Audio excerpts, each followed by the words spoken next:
सबको? आवाज़ आ रही है क्लियर? हम लोग देख रहे हैं क्या, SBI क्लर्क 2020 जो पिछले साल एग्ज़ाम हुआ था उसका पूरा पेपर एनालिसिस करेंगे हम लोग। कोशिश करेंगे कि सारे क्वेश्चन सब लोग कंप्लीट कर लें आज, ठीक है?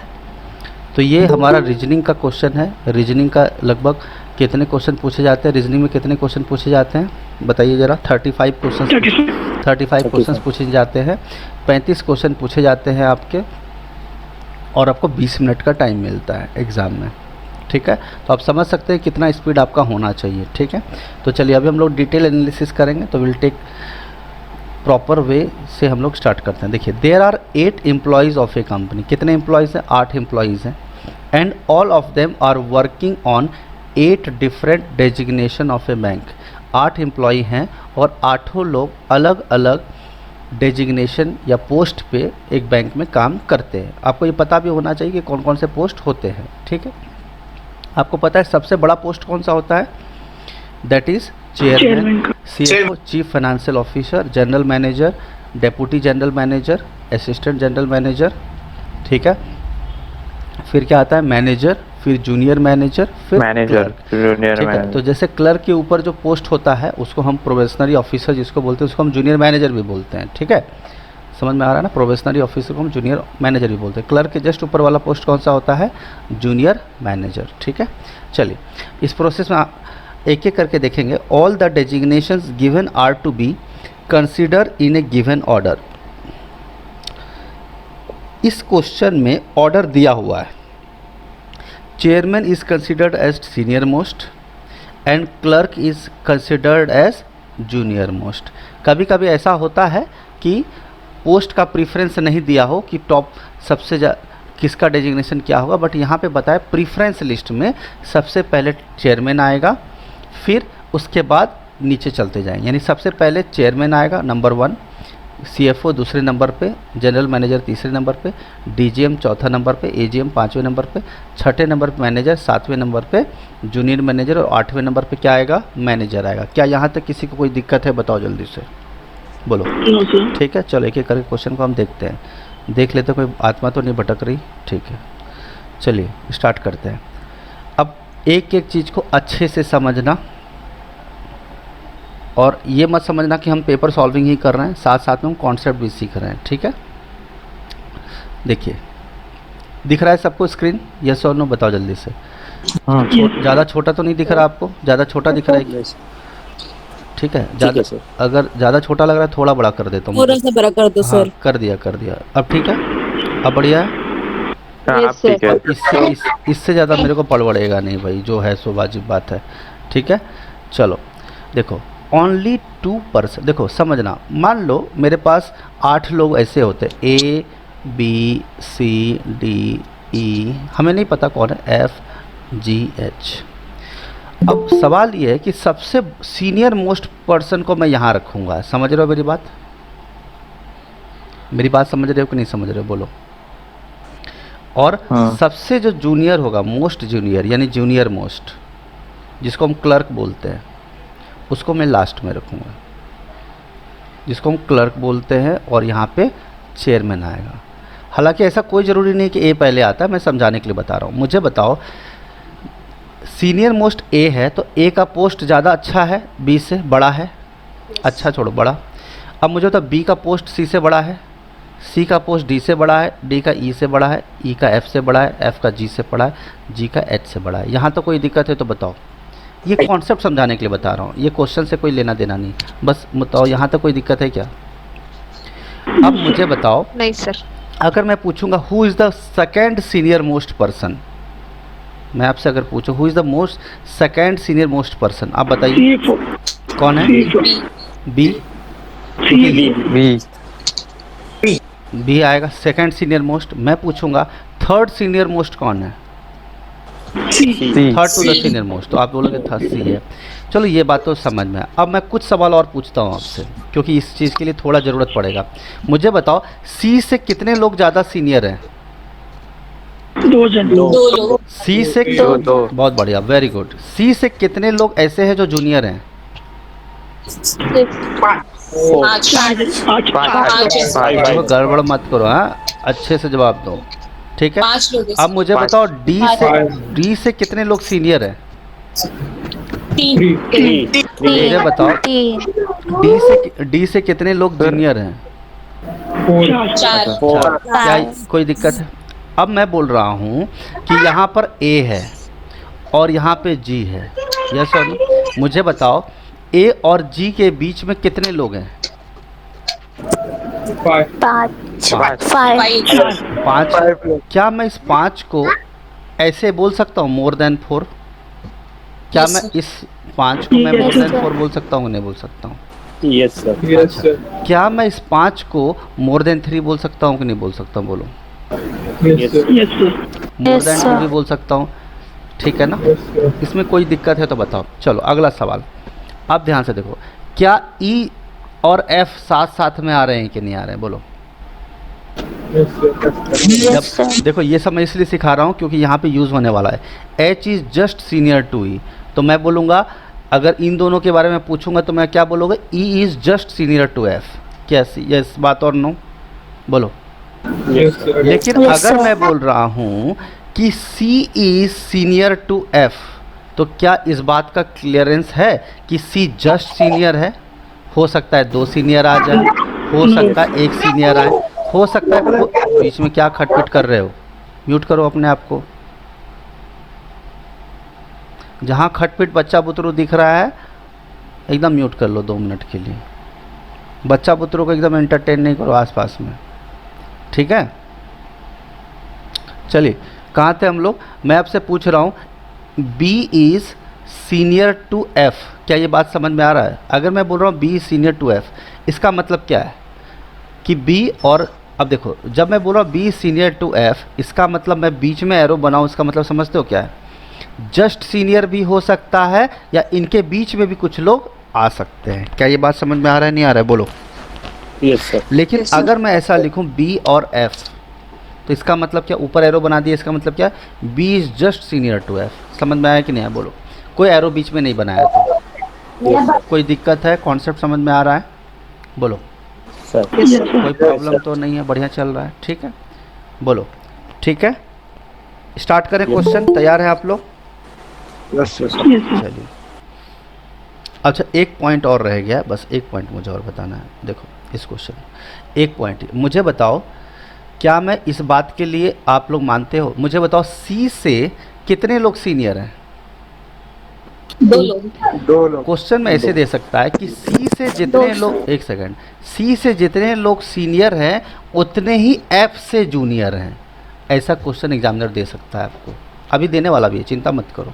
The number of person junior to G is same as the number of person senior to C. लेकिन ये तो क्वेश्चन के अकॉर्डिंग आएगा ना, बट यहाँ मुझे टॉपिक समझाना है आपको। क्या आपको ये बात समझ में आ रहा है कि नहीं आ रहा है? एफ से जितने लोग जूनियर हैं उतने ही सी से सीनियर हैं। क्या ये बात समझ में आया? अच्छा एक पॉइंट, अगर मैं यही बात आप लोग को ऐसा बोलूं कि ए से जितने लोग जूनियर हैं उतने ही एच से उतने लोग सीनियर हैं, क्या ये बात मानते हो कि नहीं मानते? बोलो। मतलब जी इक्वल टू सी। बीच में मत बोलो, एक्सप्लेनेशन मत बोलो। मैं पूछ नहीं रहा, एक्सप्लेन किसी को नहीं करना है। पर्सनली तुमको तो बिल्कुल नहीं करना है अनिरुद्ध, एक्सप्लेनेशन नहीं चाहिए। बस मैं जो पूछ रहा हूँ हाँ या ना में जवाब देना। जब मैं पूछूंगा कोई चीज़ तब जवाब देना, ठीक है? एक्स्ट्रा दिमाग बिल्कुल मत लगाना है, ठीक है? मैंने सीधा सीधा क्या बोला? ए से जितने लोग जूनियर हैं उतने ही एच से लोग सीनियर हैं। क्या ये बात ठीक है? यस और नो? Yes sir. ठीक है। अब 8 लोग हैं तो मिडिल में कोई नहीं आ सकता, 7 लोग होते तो मिडिल में आ सकता था, ठीक है? क्योंकि 8 एक इवन नंबर होता है, ठीक है? कोई दिक्कत है? अच्छा एक पॉइंट लास्ट, मैं बोल रहा हूँ कि B is senior to C but junior to A. समझ में आया? B is senior to C but junior to A, लेकिन just junior to A. B is just junior to A. क्या ये सब कॉन्सेप्ट समझ में आया? पॉइंट समझ में आ गया? तैयार हो आप लोग क्वेश्चन के लिए? ठीक है, चलिए।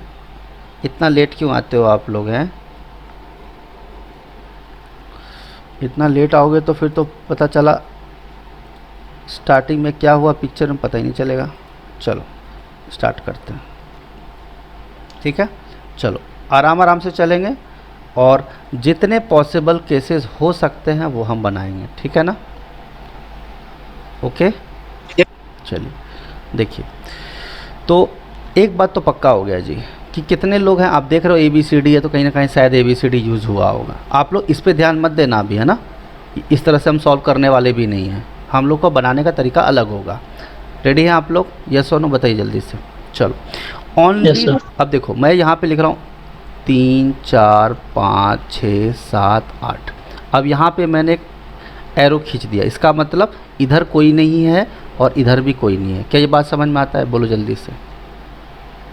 Boundary yes sir. ये इस टाइप से इसलिए बना दिया ताकि चीज़ें आपको पता चले कि कूद फान के उधर मत चले जाना, ठीक है। अब ये कौन खटपिट कर रहा है भाई? कौन है जो? आशुतोष लिहारकर। Sorry sir. अगर आपके साइड से नॉइज़ आ रहा है तो आप सिर्फ ऑडियंस बनिए, ठीक है।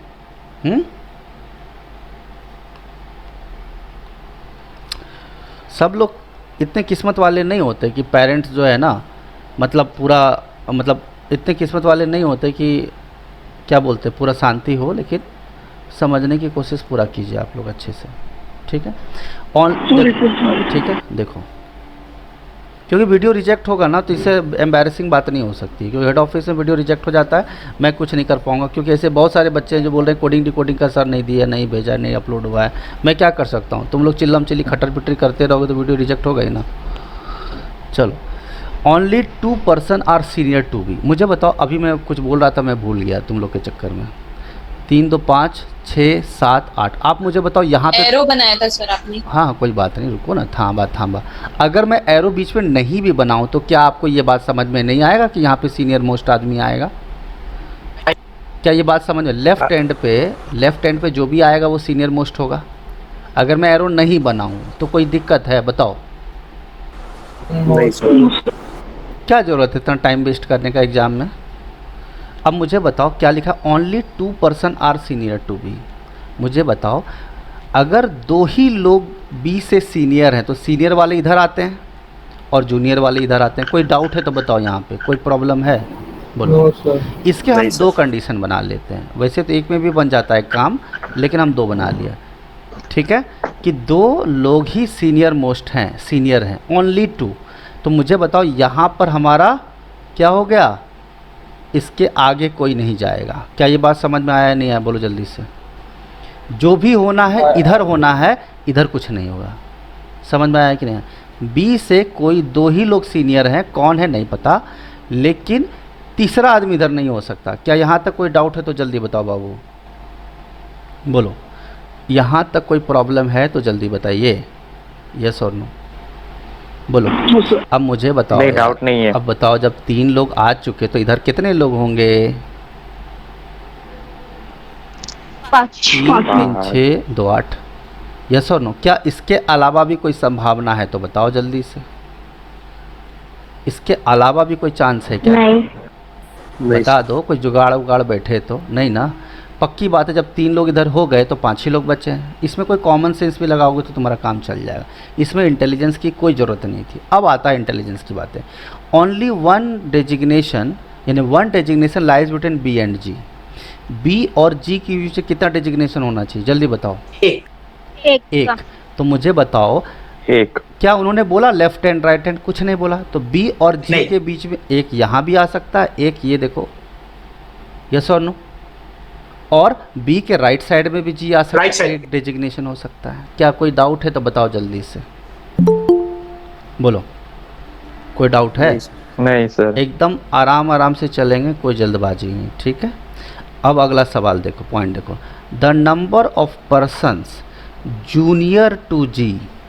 The number of person junior to G. Junior to G मतलब इधर, यस और नो, बोलो। अरे जी का जूनियर आदमी तो इधर ही होगा। Yes, sir. जूनियर आदमी तो इधर ही मिलेगा ना। सोना नहीं है, जाग जाओ। जूनियर टू जी, एक second, junior to G is equal to या is same as the number of person senior to सी।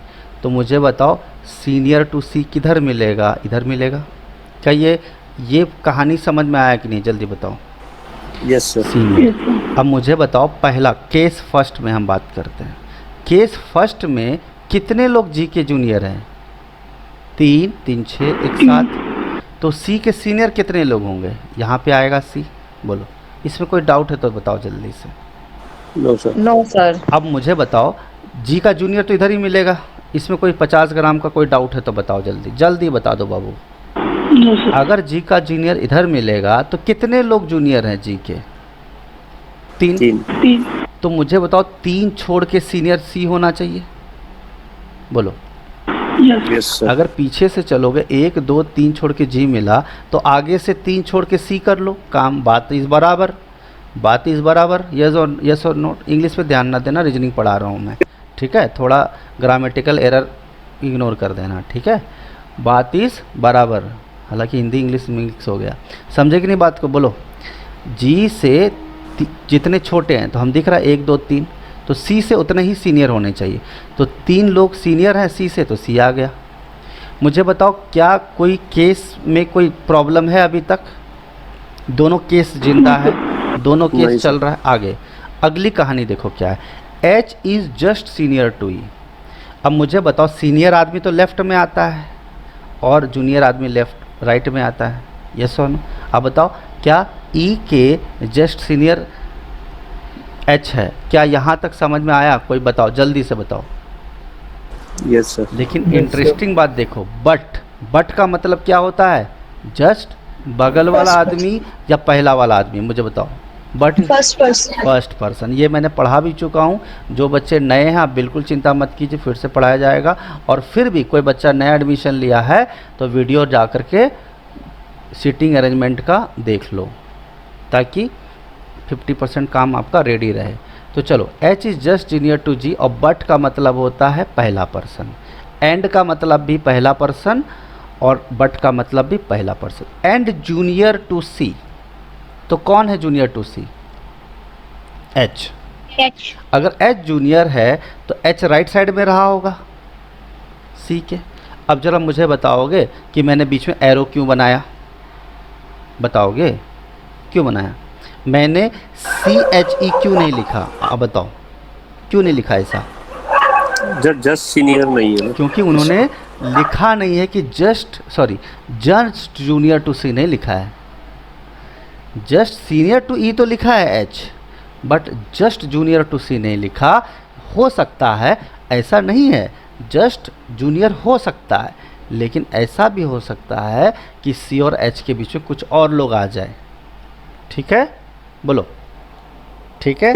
अब सी के जूनियर है तो सी का जूनियर आदमी तो राइट साइड में आएगा, सी का सीनियर आदमी इधर आएगा, ये जूनियर आदमी इधर आएगा। क्या ये बात समझ में आया? यानी मुद्दे की बात ये है कि ये वाला मुद्दा है, येलो वाला। समझ में आया बात? कि सी आएगा पहले, फिर एच आएगा, फिर ई आएगा। लेकिन इस बात की कोई गारंटी नहीं है कि सी और एच साथ में आएंगे। हो सकता है आ जाए, कोई प्रॉब्लम नहीं, लेकिन गारंटी नहीं है कि साथ में आएंगे। ठीक है?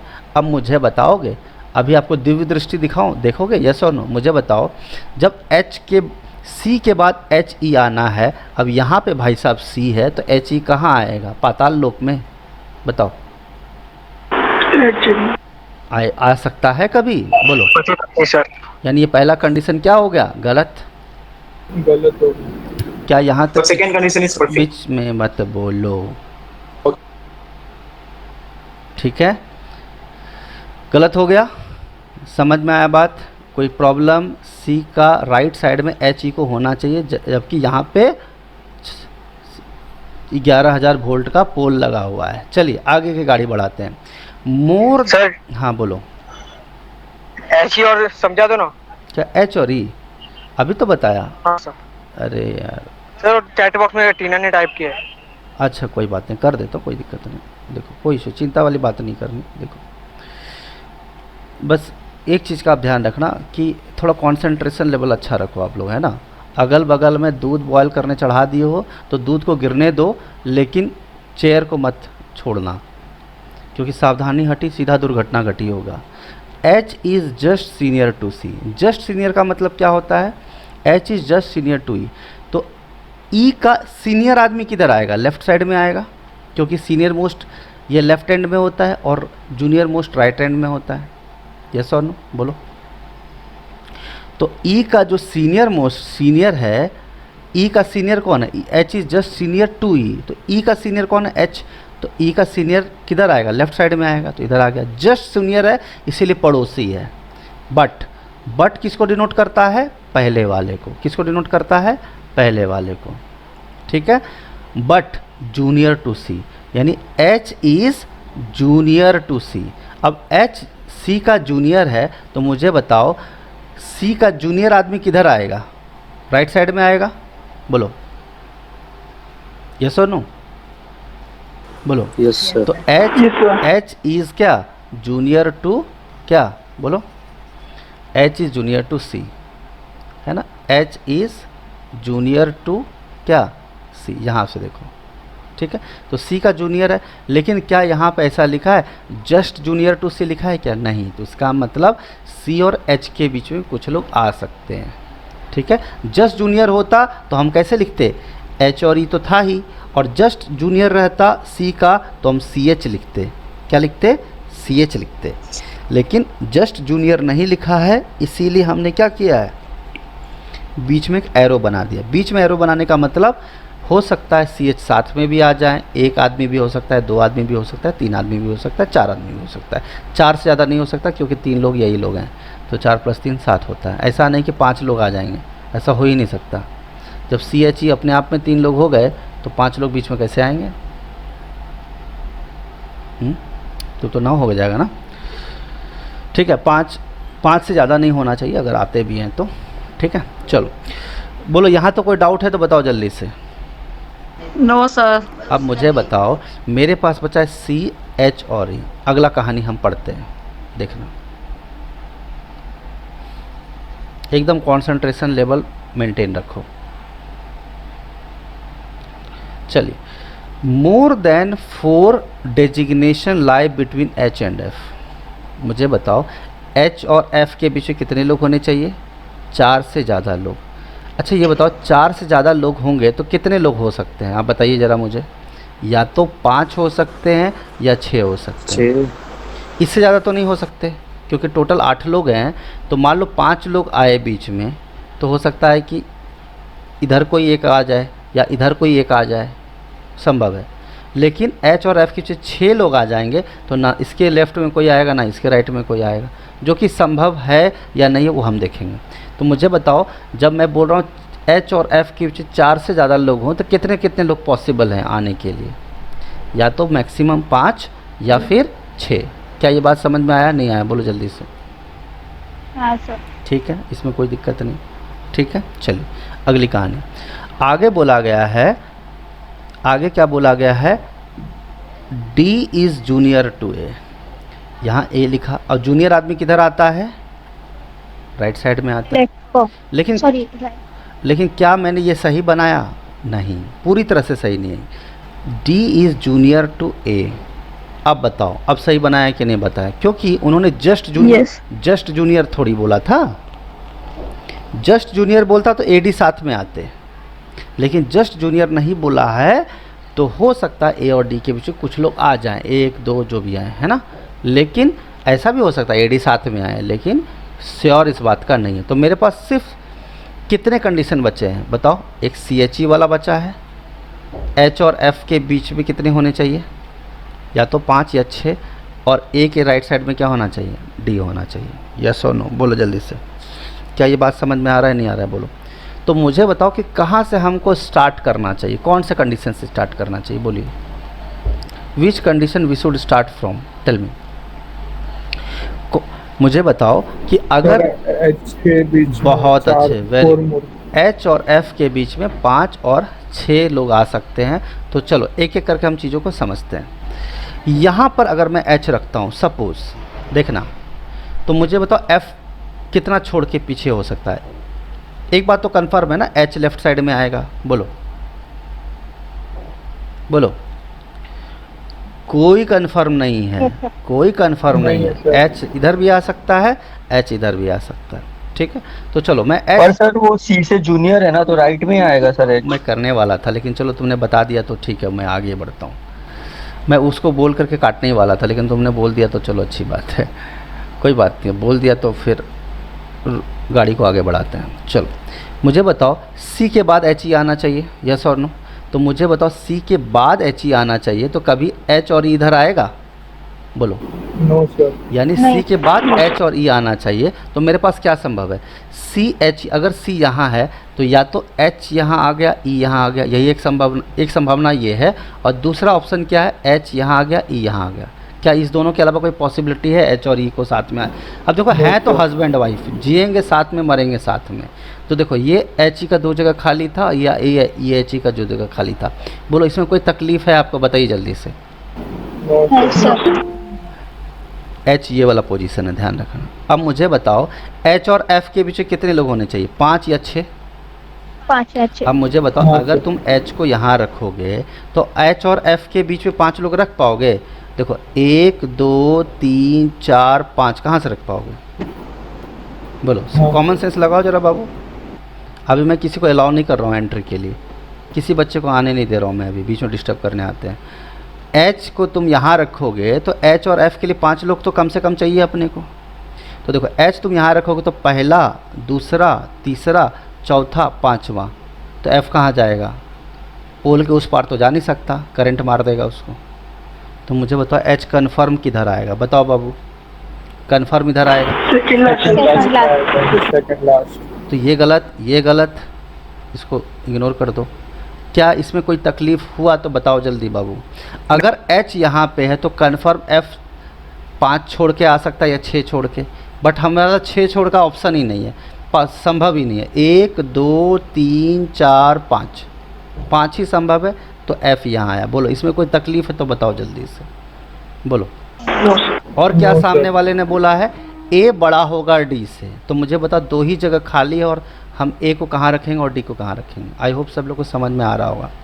ए को यहाँ ही रखना होगा मुझे, लेफ्ट में और डी को राइट में। ठीक है? इसमें कोई तकलीफ़ है तो बताओ जल्दी से, ठीक है? अब इसको चाहो तो तुम चेक कर लो, F A B C G, F A B C G, D H E, D H E. कोई दिक्कत किसी को सीनियरिटी के हिसाब से? No sir. कोई दिक्कत है? चलो इसमें कोई प्रॉब्लम नहीं, आप लोग को सब समझ में आ गया, कोई टेंशन नहीं। अब सामने वाला ने क्या बोला है कि सबसे पहले क्या आएगा? चेयरमैन। फिर क्या आएगा?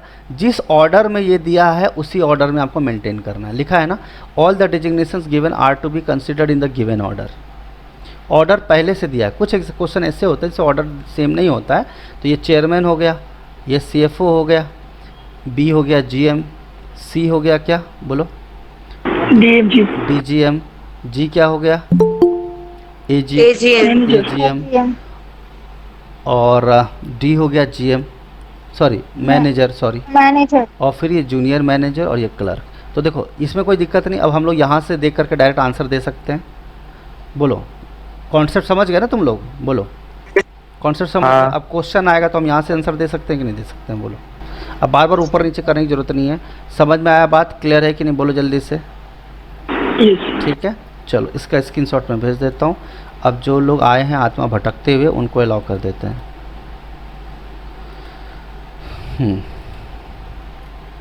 कहाँ थे हम लोग? ऐसे क्वेश्चंस UPSC में भी देखने को मिल सकते हैं आपको। सीटिंग अरेंजमेंट वाले कहाँ थे हम लोग? एक्चुअली सीटिंग अरेंजमेंट ही है एक तरह से, अगर आप मानो तो, नहीं तो पजल है ये। ऑर्डर रैंकिंग भी बोल सकते हो, इसमें कोई ख़राबी वाली बात नहीं है। तो कहाँ गया हमारा? ये रहा। चलो सर पीओ के लिए भी ऐसे आएंगे? ऑफ कोर्स PO के ऐसे आएंगे, क्यों नहीं आएगा? बिल्कुल आएगा, ठीक है। लेकिन PO का जब क्वेश्चन आएगा ना, तो ये जैसे इन्होंने ऑर्डर दे रखा है ना कि चेयरमैन F होगा, ये ऑर्डर हो सकता है सेम ना हो। वो थोड़ा 20-20 मैच खेलेंगे कि DGM जो जिसका पोस्ट है वो मैनेजर से बड़ा है ना, जूनियर मैनेजर का जो पोस्ट है GM से छोटा है। मतलब ऐसा करके दे सकते हैं, ऐसा कोई दिक्कत नहीं। ज़रूरी नहीं कि सीक्वेंस, क्योंकि क्लरिकल लेवल का क्वेश्चन था इसीलिए सीरीज़ उन्होंने क्या कर दिया। अब जैसे यहाँ चेयरमैन दिया है, अब वहाँ पर क्या देंगे? एक टीचर है, एक लॉयर है, एक पायलट है, एक जनरल मैनेजर है, हाँ, एक डॉक्टर है। समझे बात को कि नहीं समझे? वहाँ पे पोस्ट अलग दे देंगे, बट यहाँ पे तो डेजिग्नेशन सीक्वेंस के हिसाब से मैनेज कर दिया। बट PO का जब ये क्वेश्चन बनेगा तो क्या करेंगे? वो लॉयर है। अब ये बोल सकते हो तुम कि लॉयर सीनियर होता है इंजीनियर से, बोल सकते हो क्या तुम? बोलते हो क्या? नहीं। तो फिर ये कोई तो नॉर्मल, ये तो बकवास वाली बात होगी कि लॉयर जूनियर होता है इंजीनियर से, पायलट सीनियर होता है। पगार थोड़ी बात कर रहे हैं, किसकी सैलरी कितनी है उससे थोड़ी होता है। ठीक है, समझे बात को कि नहीं समझे? बोलो। चलिए ओके, और आगे बढ़ें, स्टार्ट करें क्वेश्चन की तरफ। चलिए पहला question, how many persons are junior to H? H के जूनियर होगा तो एच के किधर आएगा? राइट साइड में आएगा। कितने लोग हैं? वन। एक मतलब ऑप्शन बी। ठीक है, समझ में आया बात? चलो अगला क्वेश्चन देखो, 5 क्वेश्चन पूछे गए, फटाफट जवाब दो। अब देखो क्या दिया है, ए इज रिलेटेड टू एफ, 5 का सेम है रिलेशन, एक अलग रिलेशन है। ए का एफ है तो देखो एफ के नीचे है ये, ठीक। बी ए तो बी के, देखो ए बी भी साथ में है। एच डी भी साथ में है। जी ए, जी और ए में देखो ज़मीन आसमान का अंतर है ना, देख रहे हो? एक भारत में है तो दूसरा अफगानिस्तान में है। ई एच तो डी ऑप्शन है। ई एच पड़ोसी हो गया। हालांकि एग्जामिनर ऐसा भी दे सकता था कि ए नीचे है एफ ऊपर है, बी नीचे है ए ऊपर है, ऐसा दे सकते हैं। एसबीआई पीओ का जब पेपर दोगे ना तो ऑप्शन इतने आसान नहीं रहेंगे कि इतना भारत पाकिस्तान को अलग अलग कर दें। वो इतना क्लोज ऑप्शन देंगे जिसमें बच्चा डर जाए, मतलब कंफ्यूज हो जाए। जैसे उन्होंने दिया ए एफ दिया है, ठीक है। तो अगला ऑप्शन मुझे बताओ, ए कहाँ है? नीचे, बिलो, और ये कहाँ पे? एबव। मान लो एबव। फिर से ऑप्शन क्या है? मान लीजिए बी ए दिया है तो बिल्कुल ठीक है, ये भी बिलो में है और ये एबव है। अब देखो जी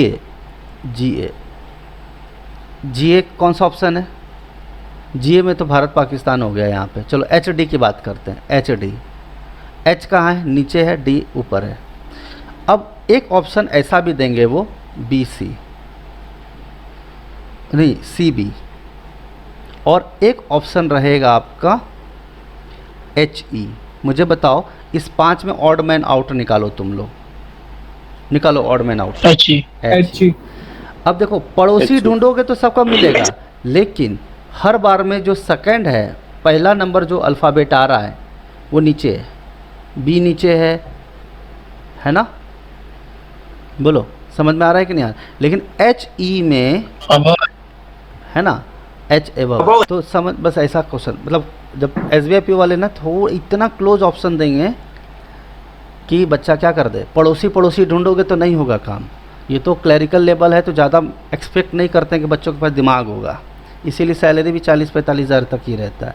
पीओ बनते हो तो सीधा सैलरी आपकी 70,000 हो जाती है, मतलब ऑलमोस्ट क्या, डबल है कि नहीं? अरे समझ रहे हो मेरी बात? हैं, ज़्यादा दिमाग लगाओगे ज़्यादा पगार पाओगे, दिमाग कम लगाओगे। मज़दूर में और एक बिल्डर में और एक जो कॉन्ट्रैक्टर होता है, तीनों में फ़र्क होता है कि नहीं होता है? बोलो। मज़दूर को क्या है, सामान यहाँ से ले जाना है वहाँ रखना है, यहाँ से ले जाना है वहाँ रखना है, इसमें क्या दिमाग लगाना। लेकिन कॉन्ट्रैक्टर को तो क्या करना पड़ता है, पता लगाना पड़ता है कि इतना मटेरियल है, इतना पैसा लगने का है, इतने दिन में ख़त्म करना है, और भी चीज़ें होती है। There are lot of factors. मज़दूर को क्या कोई फैक्टर नहीं है, सामान बनाओ लेके जाओ, इसमें क्या दिमाग लगाना। इसीलिए उसकी पगार सबसे कम होती है। इसलिए आगे बात करते हैं।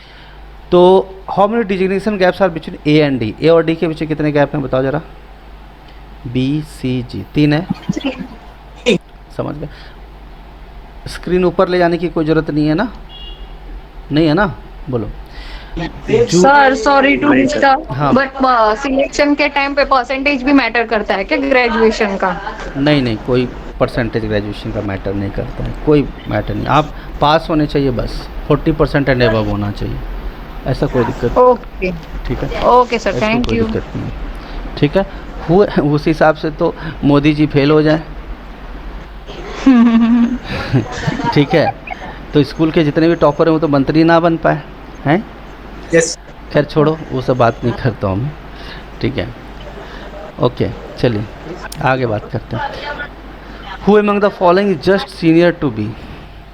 Who among the following is just senior to B?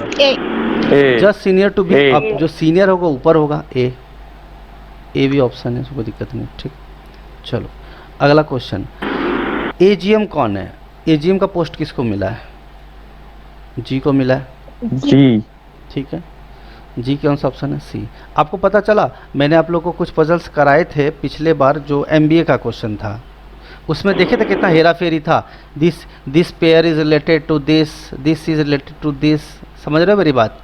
यहाँ सीधा सीधा सवाल पूछ रहे हैं। पीओ के थे ना? हाँ, पीओ लेवल के थे वो। ठीक है, मतलब हर क्वेश्चन में उनको क्या करना था, गेम खेलना था कि A is related to G, है ना, A is related to AGM, F is related, जैसे ए और एजीएम में कितने का डिफरेंस है, 1 2 और एजीएम नीचे है, उसी तरह से एफ इज रिलेटेड 2 छोड़ के डीजीएम, उसी तरह सी इज रिलेटेड टू 2 छोड़ के जनरल मैनेजर, जूनियर मैनेजर। तो आपसे पूछेंगे बी का, B is related to what, बताओ, 2 छोड़ के मैनेजर, ऐसा।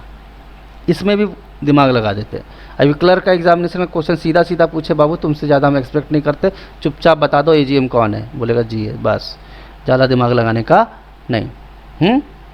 नहीं है भी तो नहीं लगाने का। ठीक है, चलो आगे बात करते हैं।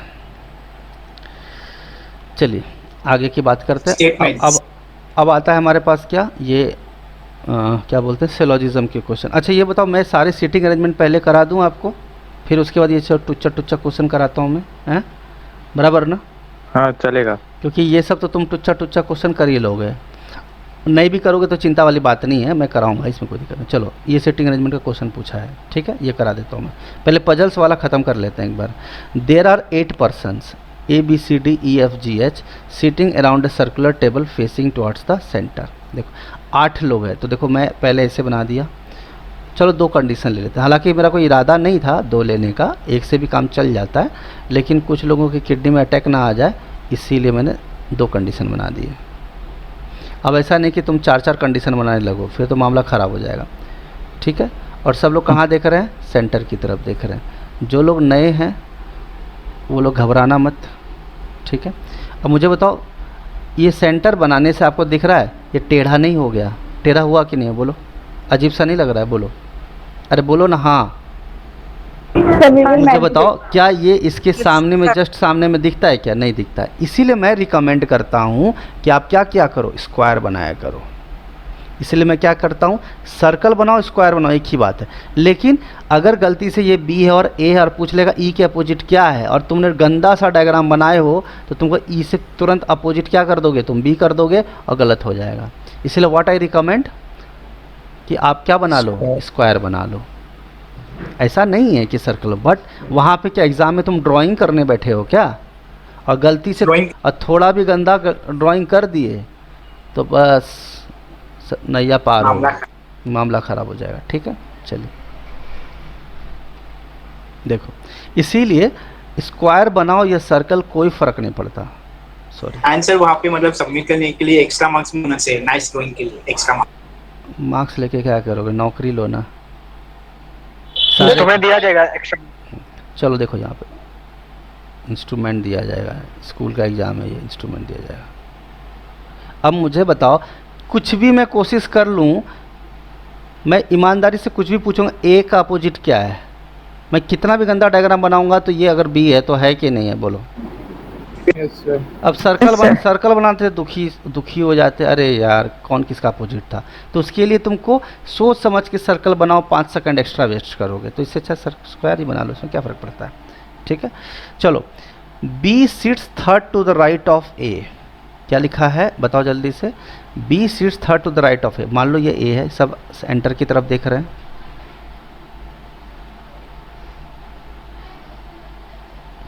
हालांकि तुम लोग बनाने मत लग जाना ये एरो एग्ज़ाम में, यहाँ पे बताना मुझे थोड़ा ठीक लग रहा है, इसीलिए मैं बना रहा हूँ।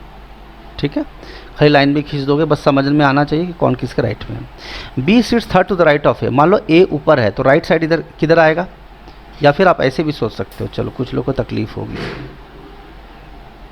1 सेकेंड, ये वाला बात समझ में आएगा कि नहीं, सेकंड में आएगा, राइट। वेट चुप रहो, मैं ए नीचे लिखता हूँ। ठीक है, मुझे बताओ, B sits third to the right of A, तो ए का राइट किधर आएगा, राइट हैंड इधर आएगा।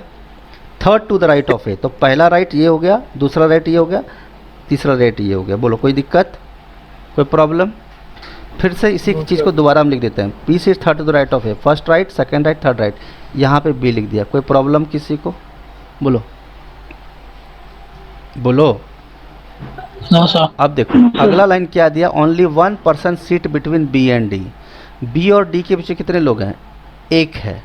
अब मुझे बताओ क्या इसे दो कंडीशन नहीं बनेगा? बी एक छोड़ के डी यहाँ भी आ सकता है, बी एक छोड़ के डी यहाँ भी आ सकता है। यस और नो? बोलो जल्दी से। हाँ जी यस सर। चलो अब बोल रहा है ई फेसेस सी। ई किसको फेस करेगा?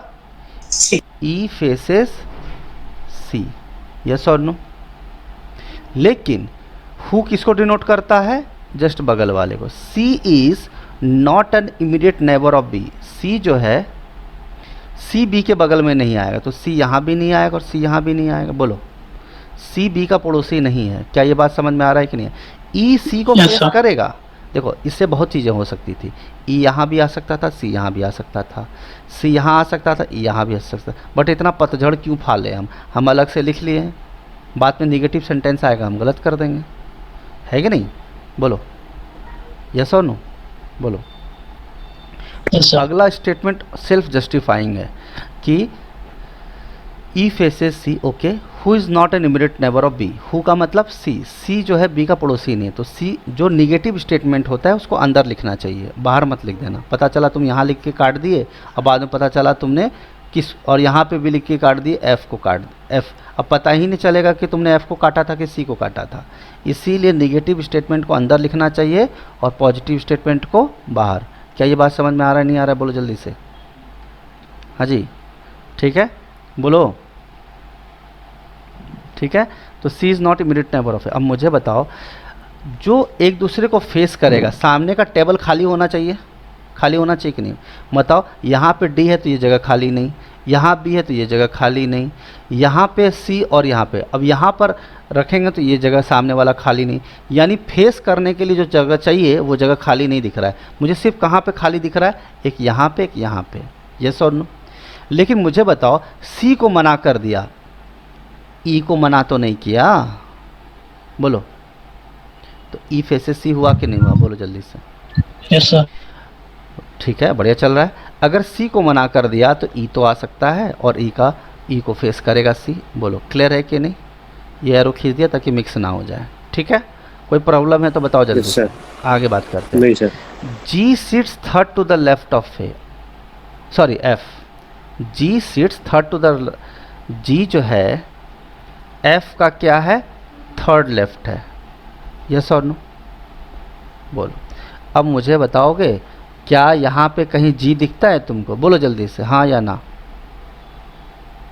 अरे नो सर। क्या यहाँ पे कहीं जी दिखता है या एफ दिखता है? नहीं दिखता है। तो हम क्या करेंगे? लिख के छोड़ देंगे, आगे बढ़ेंगे। हालांकि कर तो बहुत कुछ सकते हैं, मैं जी को यहाँ रखूँ फिर एफ को यहाँ सोचूं, इतना पतझड़ पालने की ज़रूरत नहीं है। आगे बढ़ो, मूव ऑन करो। ठीक है, जो आदमी तकलीफ़ देता है, मान लो तुम पिकनिक पे गए, सब लोग बैठ गए बस पे और आधा घंटा के बाद बोलता है कोई आदमी, भैया बस रोको 1 घंटे के लिए, हमको यहाँ पर मौसम का मज़ा लेना है। पता चला तुम बड़े दूर जाने वाले थे, तो तुम क्या करोगे? भैया ज़्यादा दूर नहीं हुआ, तुम बहुत नावटंकी कर रहे हो, घर चले जाओ, तुम्हारे जैसे लोग की ज़रूरत नहीं है। समझ में आया कि नहीं? तो जो आदमी, बीच में मत बोलो, जो आदमी तकलीफ़ दे उसको क्या कर देना चाहिए? छोड़ देना चाहिए, बाद में देखेंगे। इमोशन पे नहीं जाने का, अच्छा लगे बुरा लगे। चलो, A is not immediate neighbour of F. अगला सवाल से आपको काफ़ी चीज़ें फ़ायदा मिल रहा होगा। यस और नो? ए के अगल बगल कौन नहीं आएगा? एफ नहीं आएगा। बोलो क्लियर है कि नहीं? एक ए के अगल बगल एफ नहीं आएगा। यहाँ तो ऑलरेडी डी है तो एफ का आने का चांस ही नहीं। अब आपको कुछ फ़ायदा लग रहा है? बोलो। अब तो आपके पास सिर्फ एक ही स्टेटमेंट है और आपको एफ़ को रखने का एक रेस्ट्रिक्शन मिल गया कि एफ़ यहाँ नहीं रख सकते आप। अब मुझे बताओ, जी और एफ़ की जो थर्ड लेफ्ट का रिलेशन हो तो इसके बीच में कितने लोग होने चाहिए? क्लियर करो पहले मुझे। 2 लोग, है ना? क्योंकि फर्स्ट सेकेंड थर्ड यही होगा। तो एक बात पक्का है कि अगर एफ़ है या जी है, एफ़ और जी के बीच में होने 2 लोग चाहिए। एफ़ यहाँ नहीं आएगा, 2 छोड़ के एक ही जगह खाली बचा है और यहाँ भी जगह खाली है, ऐसा कोई प्रॉब्लम नहीं है, जगह यहाँ भी खाली है। ठीक है, तो हम लोग we will go with move 1 by 1। ठीक है, अब देखो, चलो मैं यहाँ रखता हूँ जी को, एफ़ तो रख नहीं सकते, और 1 2 यहाँ पे f रखे, तो क्या हमारा काम हुआ?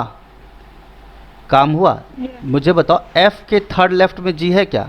आप देखोगे f के थर्ड राइट में g हाँ। हो गया। ये राइट है ना f का, f के थर्ड राइट में g हो गया। Yes, sir. और f यहाँ रख नहीं सकते थे, इसलिए हमने g रखा। और हमें ये बात भी पक्का पता है कि अगर हम यहाँ g रखेंगे तो 2 छोड़ के ही f आना है, इसमें कोई दिक्कत नहीं है। बोलो, इसमें कोई प्रॉब्लम है तो बताओ, जल्दी बताओ बाबू। नहीं, No, sir. तो मतलब एक सेकंड मिनट, बीच में कंडीशन मत बोलो, बीच में मत बोलो, ओके। अभी ख़त्म भी नहीं किया हूँ। बस जितना सवाल पूछा जाए उतना ही बोलो अनिरुद्ध, मैं सीधा नमक निकाल दूंगा। वैसे ही बहुत ओके। कंप्लेन आ रहे हैं तुम्हारे खिलाफ, ठीक है? ध्यान से देखो, एक बात तो पक्का है जी, जी का तो काम हो नहीं पाया यहाँ पे, नहीं यहाँ पे जी का काम नहीं हो पाया। लेकिन एक बात पता है क्या, मुझे यहाँ पे मैं एफ़ रख सकता हूँ? नहीं रख सकता हूँ। तो मुझे एक बात बताओगे, एफ़ तो कन्फर्म यहीं पर आएगा, फिर 2 छोड़ के एक जगह और खाली दिख रहा है मुझे जी। यस और नो, बोलो जल्दी से, अरे बोलो। जी के लिए 2 छोड़ के एफ़ तो कन्फर्म पोजीशन सेट कर लिया अपना, 2 छोड़ के जी का एक पोजीशन और संभव है। यस और नो? अब आप क्रॉस चेक करो, आपकी जो ज़रूरत है, जी थर्ड लेफ्ट ऑफ एफ़, तो एफ़ का लेफ्ट ही तो है ये, first left, second left, third left. Yes और नो? Yes, sir. तो अब बच क्या गया आपके पास? बोलो क्या बच गया?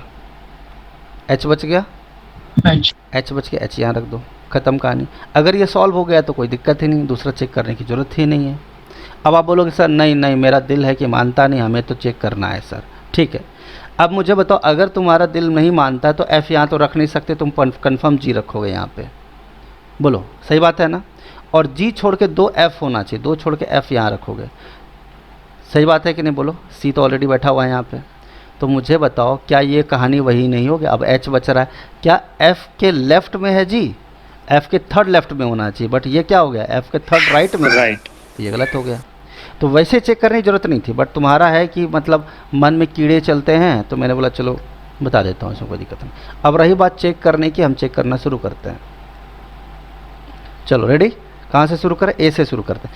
ए के राइट, ऑलवेज हाँ बोलो सर, 2 कंडीशन ऑलवेज लेके चलना। हाँ लेके चलो। देखो, जो जब तुम 200-300 क्वेश्चन कर चुके होगे ना, तो तुम एक ही कंडीशन बना दोगे। जैसे यहाँ पे था ना कि बी के 2 कंडीशन बना, बट एक ही कंडीशन में लिखो, मिटाओ, काटो, फंस जाओगे। इससे अच्छा है कि 2 कंडीशन बना लो, क्योंकि अभी बिगनर हो ना, समझ रहे हो मेरी बात? जब एक्सपर्ट हो जाओगे, 200-400 क्वेश्चन कर लिए हैं तुमने, तो एक ही कंडीशन में बना लोगे। ठीक है, आई होप समझ में आ गया। अब चेक कर लेते हैं, चलो। ए के बाद जी, सीक्वेंस क्या है बताओ? देखो, ए के बाद जी है, फिर जी के बाद ई है, ई के बाद बी है, देख रहे हो ना? बी के बाद एफ है, एफ के बाद डी है, डी के बाद सी है, और सी के बाद एच है। क्लियर है सबको? बोलो क्लियर है या नहीं है? बोलो हाँ जी क्लियर है। क्लियर है। वेरीफाई भी कर लिए हम लोग, स्क्रीनशॉट भेज देता हूँ।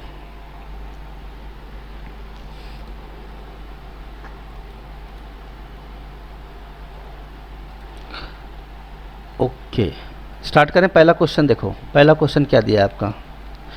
Who among the following seats to the immediate left of C? C के इमीडिएट लेफ्ट में कौन है? लेफ्ट वाला ऊपर आएगा कि नीचे आएगा? बोलो, ऊपर आएगा। आप अपने आप को रखोगे सी को, तो आपका राइट हैंड नीचे आएगा ना। जो नए बच्चे हैं देख लो, नए बच्चे देख लो अपना। अगर आप सी इधर देख रहे हो, सी की जगह पे आप बैठ जाओ, और आप देखो आपका राइट हैंड नीचे की तरफ झूलता रहेगा, हवा हवाई की तरह, है ना। और राइट हैंड आपका नीचे आएगा और लेफ्ट हैंड ऊपर। तो इमीडिएट लेफ्ट ऑफ सी, तो ऊपर आएगा डी, और डी कौन सा ऑप्शन है? Option number B. समझ में आया सबको? बोलो क्लियर है सबको? जल्दी बोलो। Yes, sir. चलिए, तो रेफरेंस के लिए अब हम इस डायग्राम का इस्तेमाल कर सकते हैं, है ना, क्योंकि मैं आपको वेरीफाई करके बता दिया हूँ। बार बार ऊपर नीचे करके टाइम वेस्ट नहीं करेंगे। चलो, ए के अपोजिट कौन है? Who is the opposite of A? F. A के अपोजिट कौन सर है? एफ है। एफ है। और एफ कौन सा ऑप्शन है? Option number C. ठीक है, नेक्स्ट क्वेश्चन देखो। सी। देखो, बहुत अच्छा क्वेश्चन। ऐसे क्वेश्चन बच्चों को परेशान करने वाले होते हैं, मतलब ऑप्शन परेशान करते हैं कभी कभी, बट इतना तकलीफ नहीं लेना। देखो, कितने लोग एच और जी के बीच में हैं? एक सेकंड, इसको थोड़ा बड़ा करूँगा।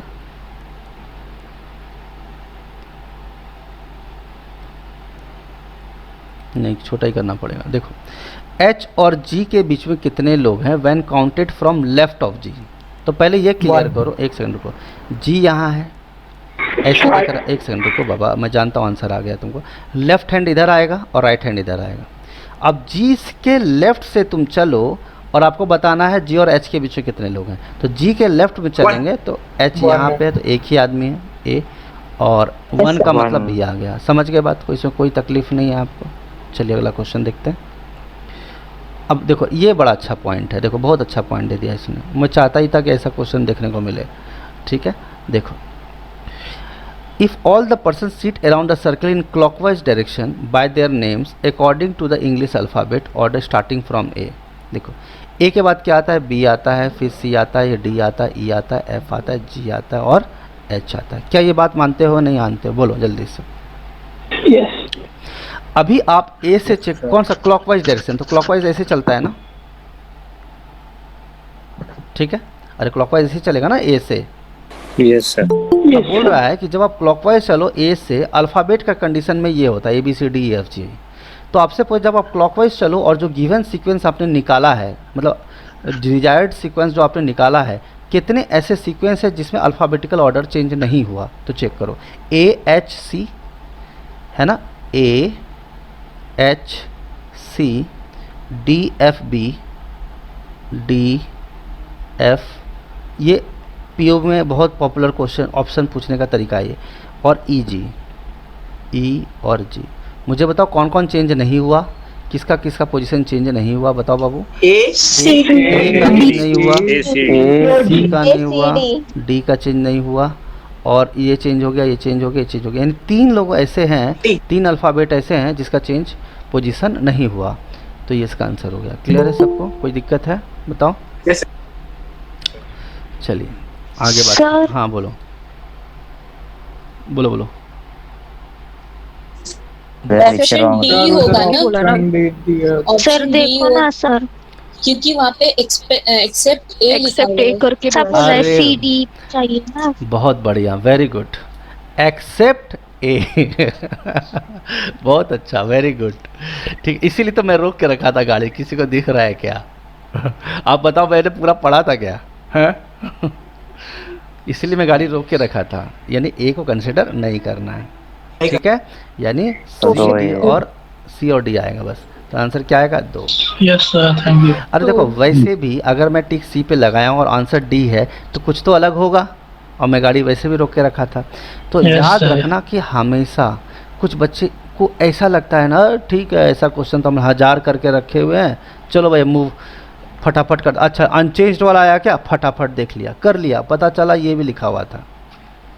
तो सावधानी हटी, दुर्घटना घटी, ठीक है।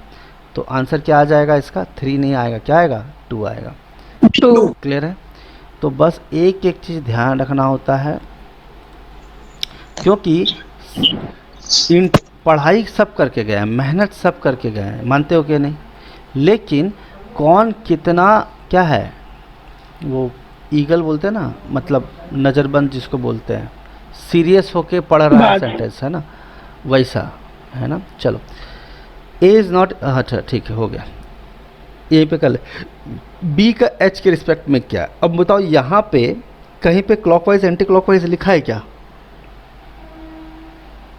अरे क्वेश्चन में क्लॉकवाइज एंटी क्लॉकवाइज लिखा है क्या? नहीं बोला। नहीं सर। नहीं बोला। अब देखना क्वेश्चन तुमको फंसाएगा कैसा गंदा वाला, एग्जामिनर कैसे फंसाने वाला है तुमको।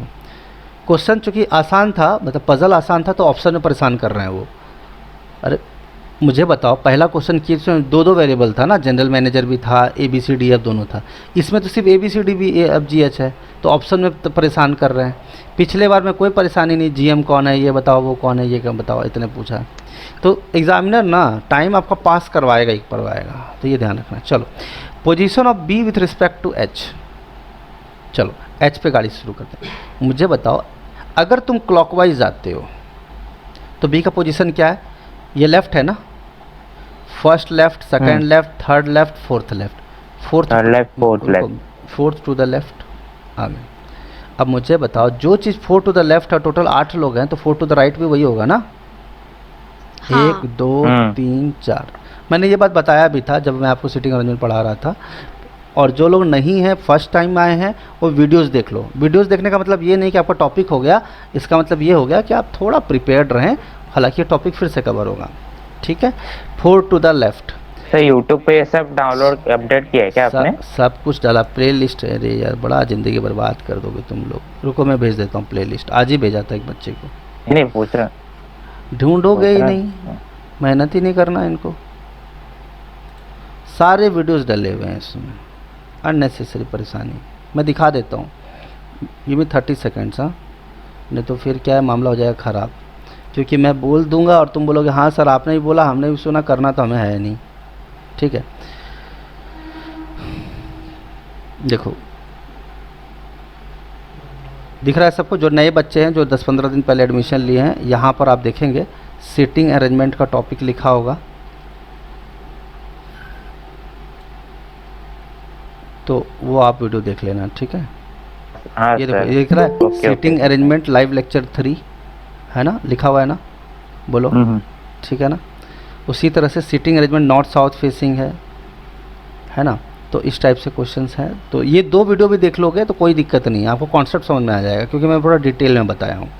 थोड़ा डिस्टर्बेंस हो सकता है क्योंकि लाइव लेक्चर था, लेकिन मैनेज करके मूव ऑन करना है। चलिए ठीक है। तो 4 टू द लेफ्ट जो है वही चीज़ 4 टू द राइट है भी, समझ में आया। तो 4 टू द लेफ्ट जो है 4 टू द राइट भी होगा। तो इसका आंसर क्या आएगा? ए और B both. Option E, both A and B. बहुत सारे बच्चे क्या करते हैं, पहला देखा 4 टू द लेफ्ट, हाँ भाई टिक लगा दो। अरे देख तो ले बाबू, नीचे भी कुछ है। जब बोथ जैसा टर्म दिखे ना, सावधान हो जाओ। क्या हो जाओ? Every single day I'm gonna make something great. That's my way. ठीक है, समझ में आया बात? क्लियर है? चलो आगे बात करते हैं। तो इसका आंसर क्या आ गया? ऑप्शन नंबर ई। ठीक, समझ में आया? इसमें कोई दिक्कत नहीं है, बोलो। अब देखता हूँ कोई और पजल बचा है क्या? तो नहीं बचा है। नहीं बचा? नहीं, ऐसा नहीं होना चाहिए, एक और होना चाहिए। 2 में पड़बड़ेगा नहीं, 2 में सही बता। क्या बात करते हो? मैं बोला 2 में पड़बड़ेगा नहीं एग्जामिनर को, 3 तो देंगे ही देंगे। देखो 28 से 32, 28, 29, 30, 31, 32, 15 क्वेश्चन तो पजल का ही आता है। और पीओ का रहेगा तो 20 क्वेश्चन रहेगा। पजल के बिना तो ऐसा हो गया जैसे तुमको बोल दिया पानी। तो सीटिंग अरेंजमेंट कितने क्वेश्चन आते हैं? सीटिंग अरेंजमेंट के 10, पजल्स के 5। पीओ का रहेगा तो सीटिंग अरेंजमेंट के 10, पजल के 10, यानी 20 क्वेश्चन। मतलब पजल इज़ लाइक दाल चावल। और बाकी अगर तुम कुछ और पढ़ के जा रहे हो तो समझ लो तुम बिस्किट खा रहे हो, बस बिस्किट खा के पेट भर रहे हो। जो पजल से बेवफाई किया वो समझ लो बैंकिंग से बेवफाई किया। बस सीधा सीधा बात है, एकदम देसी स्टाइल में बात कर लिया। चलो, मतलब इतना हाई लेवल भी नहीं, मतलब बेसिक लेवल तो आना ही चाहिए। चलिए स्टार्ट करते हैं। रेडी? तो ये पहले जैसा ही है, बस थोड़ा सा फ़र्क है। तो चलिए स्टार्ट करते हैं। ABCDEFGH are buying some products. कुछ सामान खरीद रहे हैं, ABCDEFGH कुछ प्रोडक्ट खरीद रहे हैं, वन आफ्टर द अनदर। यानी ऐसा नहीं होगा ए और बी एक ही दिन पे खरीद ले, एक ही टाइम पे खरीद ले। ए खरीदेगा तो फिर बी बाद में खरीदेगा, फिर बी, मान लो बी पहले खरीदा है तो सी बाद में खरीदेगा। तो आगे पीछे को लेकर एक ही टाइम पे दोनों नहीं खरीदेगा, यानी इक्वल टू जैसा कुछ नहीं रहेगा, है ना। Not necessarily in same order. ठीक, कोई भी किसी ऑर्डर में आ सकता है। चलो अब मुझे बताओ एटमोस्ट का मतलब क्या होता है। मैंने आपको वेन डायग्राम में बताया था, एटमोस्ट का मतलब क्या होता है, बताओ। ज्यादा से ज्यादा। टू या ज़्यादा टू और मोर। अरे सत्यानाश कर देते हो आप। मोर का मतलब ज़्यादा से ज़्यादा, ज़्यादा मतलब टू और लेस, उल्टा बोल रहे हो आप। एटमोस्ट का मतलब होता है ज़्यादा से ज़्यादा, है ना, ज़्यादा से ज़्यादा। ठीक है, जैसे मैंने एग्जांपल भी लिया था, 5 चॉकलेट पापा लेके आए हैं और 2 बच्चे हैं, तो ज़्यादा से ज़्यादा एक बच्चे को कितना मिलेगा चॉकलेट? 3 मिलेगा। 2 तो चाहिए। अब इक्वली हम बांट नहीं सकते, आधा ढाई चॉकलेट नहीं बांट सकते, तो ज़्यादा से ज़्यादा 3 चॉकलेट मिलेगा। ऐसा भी हो सकता है कि एक को 4 मिल जाए, एक को 1 मिले। ऐसा भी हो सकता है कि 5 को 5 इसको मिले, इसको 1 भी ना मिले। समझ में आ रहा है कि नहीं आ रहा है, बोलो। तो ज़्यादा से ज़्यादा का मतलब क्या होता है? एट मोस्ट का मतलब ज़्यादा से ज़्यादा 2, तो ज़्यादा से ज़्यादा अगर 2 है तो कम से कम कितना होगा? बोलो, थोड़ा कॉमन सेंस लगाओ। ज़्यादा से ज़्यादा अभी मतलब f is the maximum point. वो सब आंसर नहीं पूछ रहा हूँ मैं, सीधा पूछ रहा हूँ जितना जो सवाल पूछ रहा हूँ उसका जवाब दिया करो ना। अपने मन से क्यों सवाल क्रिएट करते हो? ज़्यादा से ज़्यादा 2 का मतलब क्या है? 2 या 2 से कम? यस और नो? 2 या 2 से कम। एटमोस्ट का मतलब होता है ज़्यादा से ज़्यादा, ज़्यादा से ज़्यादा। जैसे किसी ने क्राइम किया और सामने वाला बोलेगा ज़्यादा से ज़्यादा क्या करेगा? मुझे जेल भिजवा देगा। कम से कम क्या होगा? कुछ नहीं करेगा मेरे साथ वो। सीधा बात है ना, इसमें क्या दिक्कत है? सर ये रीजनिंग का लेक्चर्स पढ़ा रहे हैं या फिर पेपर सॉल्व करा रहे हैं? रीजनिंग का कौन टॉपिक पढ़ रहे हैं? रीजनिंग का ही कर रहे हैं, ठीक है। पेपर सॉल्व क्या होता है? टॉपिक ही तो हम कर रहे हैं, खाली सीटिंग अरेंजमेंट ही तो किया है अभी तक, ठीक है। ठीक है, तो एटमोस्ट मतलब ज़्यादा से ज़्यादा, ठीक है। स्टार्ट करें। अब मुझे बताओ ज़्यादा ज़्यादा का मतलब क्या होता है? 2%, यानी 2 भी हो सकता है, 1 भी हो सकता है, ये 0 भी हो सकता है। क्या ये बात समझ में आया कि नहीं? बोलो। Yes sir. अगर ये समझ नहीं पाए तो फिर तो कुछ तो गड़बड़ है दया। ज़्यादा से ज़्यादा 2 लोग, at most 2 persons are buying products before F. तो मुझे बताओ, मैंने आपको क्या बोला था? बिफोर वाला किधर आएगा? इधर। और आफ्टर वाला किधर आएगा? इधर। यस और नो? बोलो। इसमें कोई दिक्कत तो नहीं होगा? बोलो, किसी को तकलीफ है, प्रॉब्लम है? ठीक है। अब कह रहा एफ है, मैं एफ लिख देता हूँ। एक सेकंड, थोड़ा छोटा करके इसको ऊपर ले भेजते हैं। तो एटमोस्ट का मीनिंग समझ में आ गया ना आपको? पहले इसका स्क्रीनशॉट भेज देता हूँ, थोड़ा जगह बनाना पड़ेगा मुझे। ज़्यादा से ज़्यादा, एक सेकंड।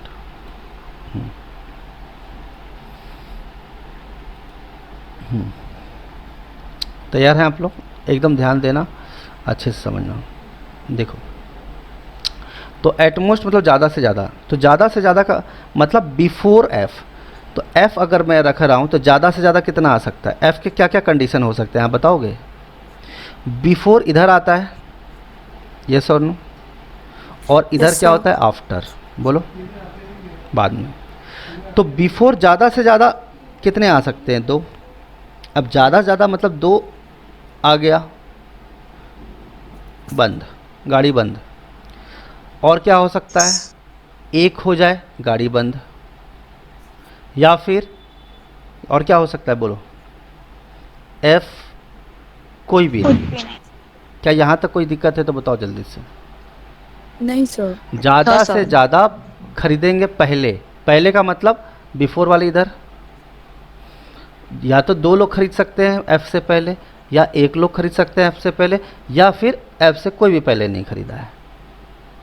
ज़्यादा ज़्यादा बोला, समझ में आया कि नहीं? एकदम बच्चे की तरह बता रहा हूँ, ट्विंकल ट्विंकल लिटिल स्टार की तरह ईमानदारी से बोल रहा हूँ।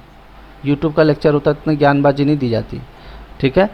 चलो, 2 persons are sitting buying products before F. अब मुझे एक बात बताओगे, कुछ चीज़ें दी गई है और कुछ चीज़ें आप खुद सोचो ज़रा क्या हो सकता है। मुझे बताओ, केस फर्स्ट में, कलर चेंज कर लेते हैं थोड़ा। केस फर्स्ट में अगर 3 लोग यहाँ हैं तो इधर 8 लोग हैं, तो इधर कितने लोग होंगे? बोलो जल्दी से। 5। गाड़ी बंद। 5।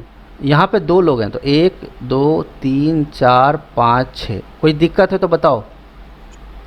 और यह पहला ही है तो 3 4 5 6 7, ठीक है ना? बढ़िया किया कि नहीं मैंने? बोलो। कोई दिक्कत है बताओ किसी को? नहीं सर।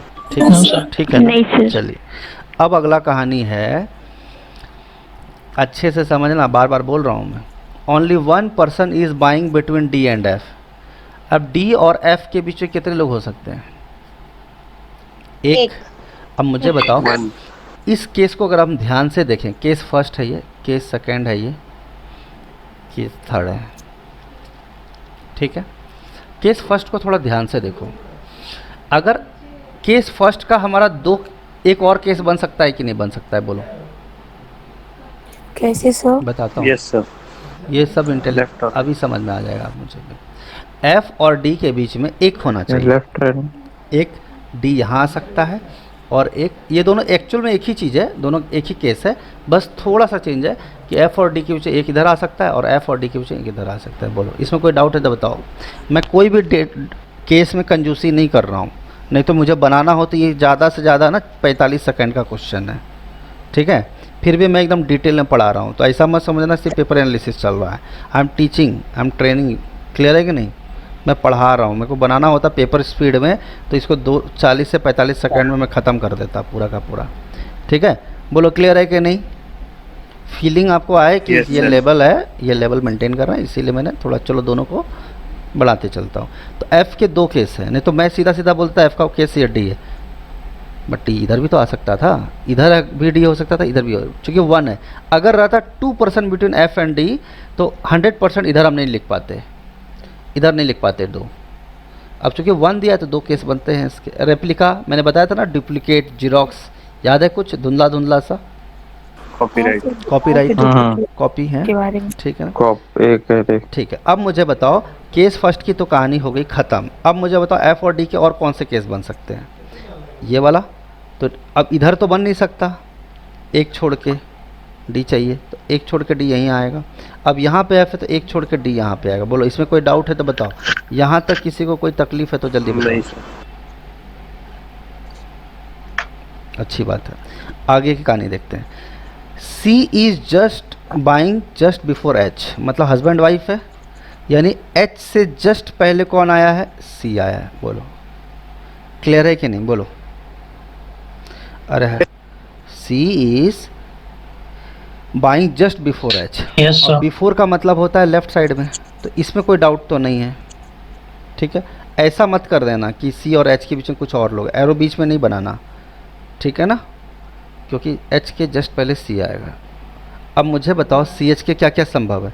सी एच यहाँ भी आ सकता है, यहाँ भी आ सकता है, यहाँ भी आ सकता है, यहाँ भी आ, बहुत तकलीफ़ है। सी एच यहाँ भी आ सकता है, सी एच यहाँ भी आ सकता है, सी एच यहाँ भी आ सकता है। अरे आ सकता है कि नहीं आ सकता? कितने सारे पॉसिबिलिटी। ऐसे हम करने लगे तो ज़िंदगी बर्बाद ही हो जाएगी फिर, ठीक है। तो इतना चक्कर हम, हाँ ठीक है ना, चलिए तो इतना, हाँ बोलो। ये मुझे सर समझ में नहीं आया है क्वेश्चन। नहीं कोई बात नहीं है, कोई बात नहीं है। डीलक्स के बारे में बता रहे हैं। अभी मैंने बताया ना आपको कि यहाँ पे क्या लिखा है। अभी मैंने आपको बताया था ना कि जस्ट मैनेजर वाला क्वेश्चन जब कर रहे थे कि जस्ट, तो जस्ट का मतलब क्या होता है? पड़ोसी। अब जैसे मान लो आपका नाम क्या है? आरोही ना, आरोही। आपके जस्ट लेफ्ट में अंकिता बैठी है, तो मुझे बताओ ये दोनों पड़ोसी हो गया ना, साथ में आएंगे, यही है मीनिंग। हाँ। बस यही बात है कि एच से जस्ट पहले शॉपिंग कौन किया है? सी किया है। तो एच से जस्ट पहले शॉपिंग कौन किया है? सी किया है। यही तो मैं कह रहा हूँ, इसमें क्या है? ठीक है, क्लियर है सबको? Yes sir. ठीक है, आगे देखते हैं।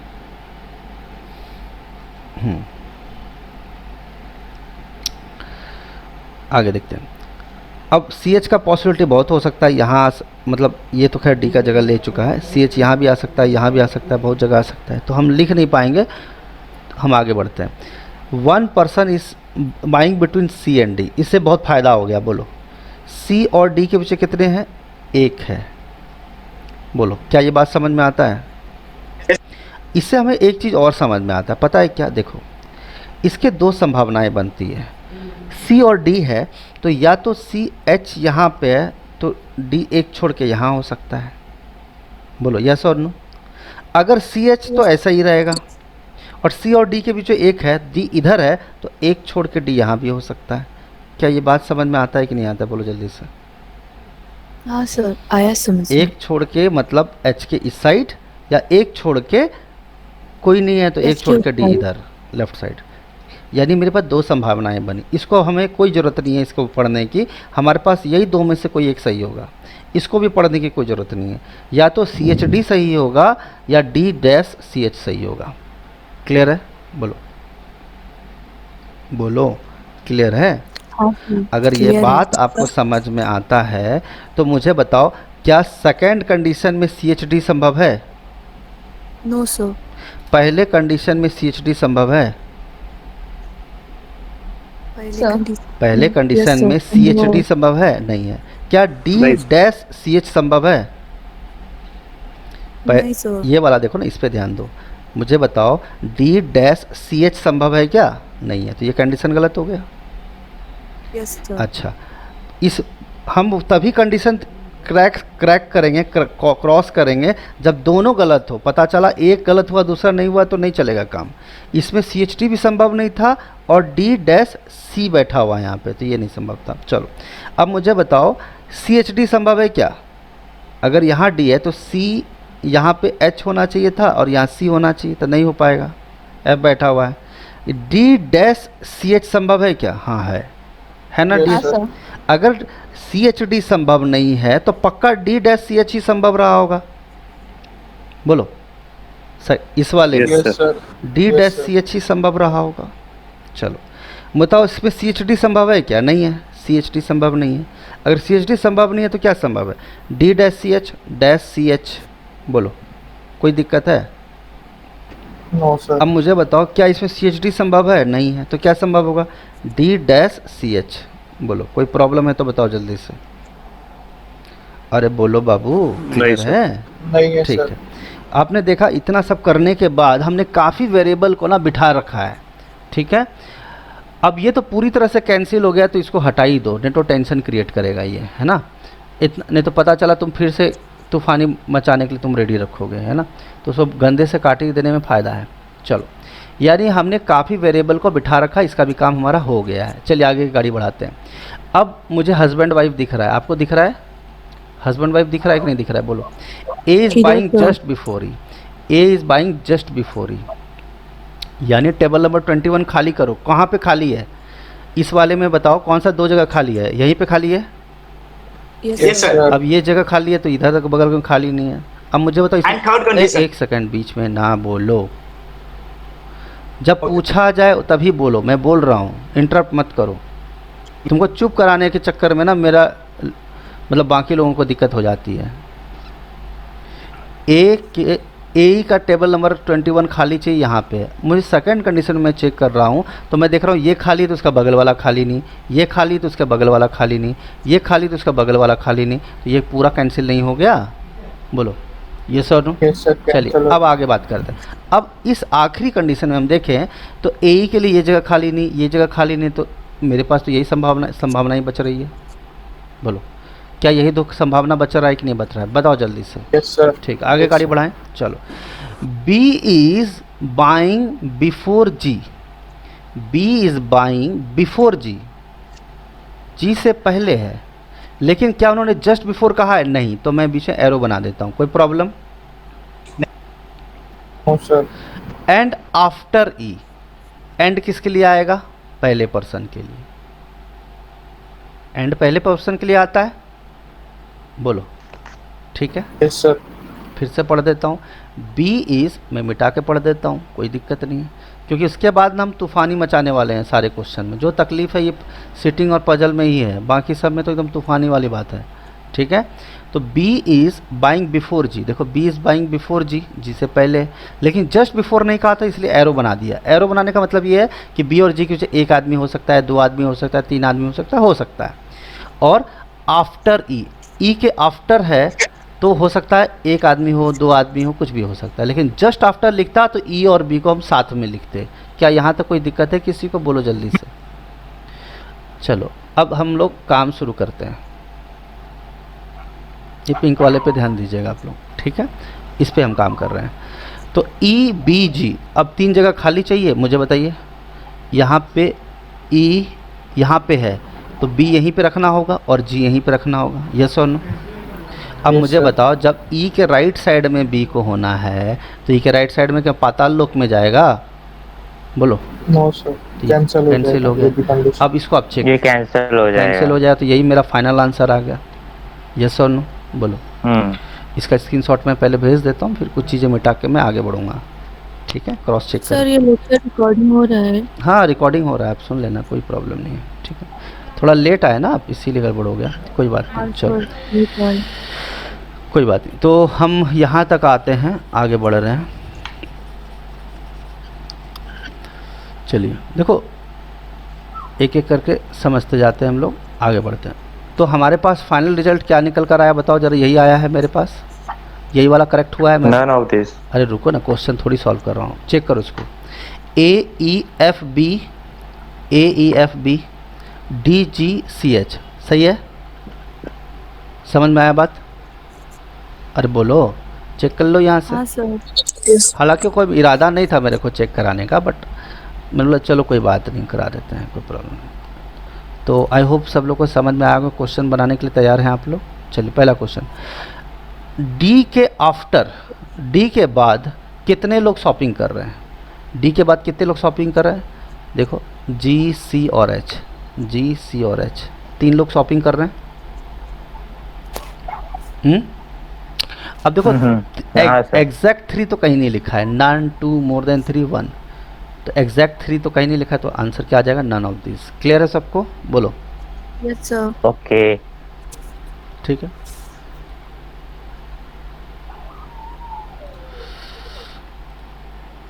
अगला सवाल देखते। अब हम लोग इसको यूज़ कर सकते हैं डायरेक्ट, यहाँ से करें हम लोग, चलेगा? जस्ट आफ्टर जी कौन कर रहा है शॉपिंग? बोलो। सी। सी कर रहा है। ठीक है, अगला क्वेश्चन करते हैं। अच्छा, फिर से वही कहानी, अल्फ़ाबेटिकल ऑर्डर में लगाओ, लेफ़्ट टू राइट। कभी कभी राइट टू लेफ़्ट भी बोल देते हैं। राइट टू लेफ़्ट करेंगे तो कैसे लिखोगे पता है? ABCDEFGH। कभी कभी राइट टू लेफ़्ट भी बोल देते हैं। एग्जामिनर इतना बदमाश आदमी होता है कि आपके साथ, आपके इमोशंस के साथ खिलवाड़ करेगा वो, है कि नहीं? लेकिन शिकारी आएगा, जाल बिछाएगा, लेकिन तुम मत फंसना है। समझ रहे हो बात को? तो ये लिखा है लेफ़्ट टू राइट, तो लेफ़्ट टू राइट है तो स्टार्ट हम ऐसे लिखेंगे। कैसे? AB, यही लिख देता हूँ मैं, ABCDEFG और H। तो कौन सा है सेम पोजीशन में एक्सक्लूडिंग ए को छोड़ दो। ए को अगर तुम छोड़ दोगे तो कौन सा सेम पोजीशन? H है और H है। और कुछ है क्या? बस एक ही है सर। बस जी एक ही सर। वन है सर, ओनली वन है, वन मतलब Option है। ऑप्शन है। ठीक है, कोई दिक्कत है तो बता दो जल्दी से। Okay. वैसे स्क्रीनशॉट भेजने का इरादा नहीं था, लेकिन बोले चलो कोई बात नहीं, क्या पता काम नहीं करे दिमाग तो। चलो, exactly between D and F, D और एफ के बीच एग्जैक्टली कौन है? B. B B. B. B, बहुत बढ़िया, बी इसका आंसर हो गया। अच्छा, मैं आप इजी क्वेश्चन। अरे बाबू तुमको इजी लग रहा है ये बताने के बाद easy हो रहा है। क्वेश्चन तो इजी है, लेकिन 20 मिनट का टाइम मिलेगा 35 क्वेश्चन करने के लिए। ये काहे नहीं देख रहे हो तुम? What? सर 20 नंबर का पूछेगा एग्जाम में? 20 मिनट का, तुम यूपीएससी में 5 नंबर का रहेगा, 20 मिनट रहेगा और 35 क्वेश्चन करने हैं। मैं उनकी बात कर रहा हूँ, बैंकिंग वालों की, बट ठीक है, आता तो सब में है। तो 35 क्वेश्चन है, 35 × 60 करो, कितना आता है? 210, 2100 सेकेंड है तुम्हारे पास, divide by 20 minute, 35 question, sorry 35 करो, कितना होता है? 7 × 5 = 35, 7 × 21 = 300। बोलो। अरे नहीं समझ में आ रहा है तो लोग, 20 मिनट है ना जी, तो 20 × 60 कितना सेकंड है तुम्हारे पास? 1200 सेकेंड्स हैं। और क्वेश्चन कितने हैं? 35, 5 × 7 = 35, 5 × 24 = 120, 7 × 21 = 3, 7 × 28, लगभग 34 सेकेंड्स तुमको मिलते हैं एक क्वेश्चन को सॉल्व करने के लिए। कितना सेकंड? पढ़ना है, सॉल्व करना है, सिर्फ 34 सेकंड में ये सारा काम होना चाहिए। समझ में आ रही बात? तो क्वेश्चन टफ है या इजी, उस चक्कर में ना पढ़ो। एक बात बताओ, एक 400 मीटर का रेस होता है और एक होता है 100 मीटर का रेस, क्या दोनों को दौड़ने का टाइम सेम मिलता है? हैं? फिर तो 100 मीटर का रेस रहेगा तो कम टाइम में दौड़ना पड़ेगा ना। Yes sir. तो वही बात समझना। लेकिन सर बताने के बाद इजी लग रहा है, बताने के पहले इजी नहीं है। अरे तो जो कुछ भी है पैदा होने के बाद, जिस दिन एग्ज़ाम है उस दिन तक इजी होना चाहिए, है ना? जिस दिन एग्ज़ाम देने जा रहे हो उस दिन तक इजी हो जाना चाहिए, चाहे आज हो ना हो। ठीक है, चलिए, लेकिन एग्ज़ाम से पहले हो जाना चाहिए, ये ध्यान रखना बस, ठीक है। चलिए अगला ओके क्वेश्चन सर। देखते हैं हम लोग। अच्छा, ई और सी के बीच में कितने लोग सामान खरीद रहे हैं? ये अच्छा क्वेश्चन मैं चाहता ही था। 4 कितने लोग कर रहे हैं? 1 2 3 4 4 4 4 मतलब 4। अब मैं आपसे एक क्वेश्चन पूछ रहा हूँ जो इसके अंदर नहीं दिया हुआ है, क्योंकि 32 लास्ट था और ये लास्ट है। अब मैं आपसे पूछ रहा हूँ, who is sitting exactly between F and C, और एक ही आदमी का नाम लेना है तुमको। टी। और देन वन है सर। डी अरे यार, मैंने क्या सवाल पूछा? Exactly between, D exactly between F and C, एक ही आदमी का नाम लेना है तुमको, एफ और सी। डी। तो देखो, F and तुमको इसको भी इग्नोर करना पड़ेगा, इसको भी इग्नोर करना पड़ेगा। ये डी है ना, D आया। Exactly between. ठीक है। अब कुछ बच्चे सोचेंगे, और कुछ क्वेश्चन में ऐसा भी रहेगा कैन नॉट बी डिटर्मिन्ड, तो कुछ बच्चे टिक लगा देंगे, बोले सर है 3 लोग, अब बोल रहे हैं डी, कैसा होता है? ऐसा नहीं होता बाबू। एग्जैक्टली बिटवीन का मतलब क्या है? इधर से भी एक जी को इग्नोर करो, इधर से भी को इग्नोर करो, अब कौन बचा? डी। ऐसा पूछा जा सकता है। तो कुछ बच्चे ऐसे गलती किए थे, मतलब उनको इंग्लिश ही समझ नहीं आता है, मतलब मेहनत बहुत कर ली लेकिन कॉमन सेंस अप्लाई नहीं कर पा रहे हैं। समझ में आ रहा है? कॉमन सेंस अप्लाई नहीं कर पा रहे हैं। ठीक है, चलिए आगे बात करते हैं। तो इस तरह से हमारा जो पार्ट है पजल्स का और सिटिंग अरेंजमेंट का पार्ट कवर हो गया, और लगभग 15 क्वेश्चन हमने कर लिए। ठीक है, समझ में आया बात? यस और नो बोलो। चलो अभी नीचे का पार्ट आ रहा है, फटाक से ख़त्म करते हुए ऊपर चलेंगे हम लोग। पहला क्वेश्चन करो, इसको नीचे ख़त्म करते हुए चलते हैं। मुझे बताओ क्या लिखा है? Q ग्रेटर देन S, क्या ये बात सही है या नहीं है? बोलो। No sir. देखो, S रिप्लेस होगा R से, नहीं। और Q greater than equal to R है, ये सॉरी S रिप्लेस होगा यहाँ पे, तो क्या हो जाएगा? Q greater than equal to क्या हो जाएगा? S। यस और नो? ये होगा ना भाई, S R के जगह पे आ जाएगा, सही है। तो Q greater than equal to S। और इसका मतलब क्या होता है? Either Q is greater than S और Q is equal to S। Yes और नो? Q या तो S से बड़ा है या Q S के इक्वल है। यस और नो बोलो। तो अब ये इधर और का कंडीशन है या नहीं है? बोलो। अगर Q Yes, S sir. से बड़ा हुआ तो इक्वल नहीं हो सकता, और अगर इक्वल हुआ तो बड़ा नहीं हो सकता, तो कौन सा कंडीशन लगेगा? Option C. इधर फर्स्ट और सेकंड फॉलोस। अगर फर्स्ट सही हुआ तो सेकंड गलत हो जाएगा, और सेकंड सही हुआ तो फर्स्ट गलत होगा। ये मैं ऑलरेडी पढ़ा चुका हूँ आप लोग को। दिक्कत आ रही है? इनइक्वालिटी का वीडियो अपलोडेड है, ईमानदारी से देखो। ठीक है, जी इसमें सर। कोई दिक्कत वाली बात नहीं होनी चाहिए।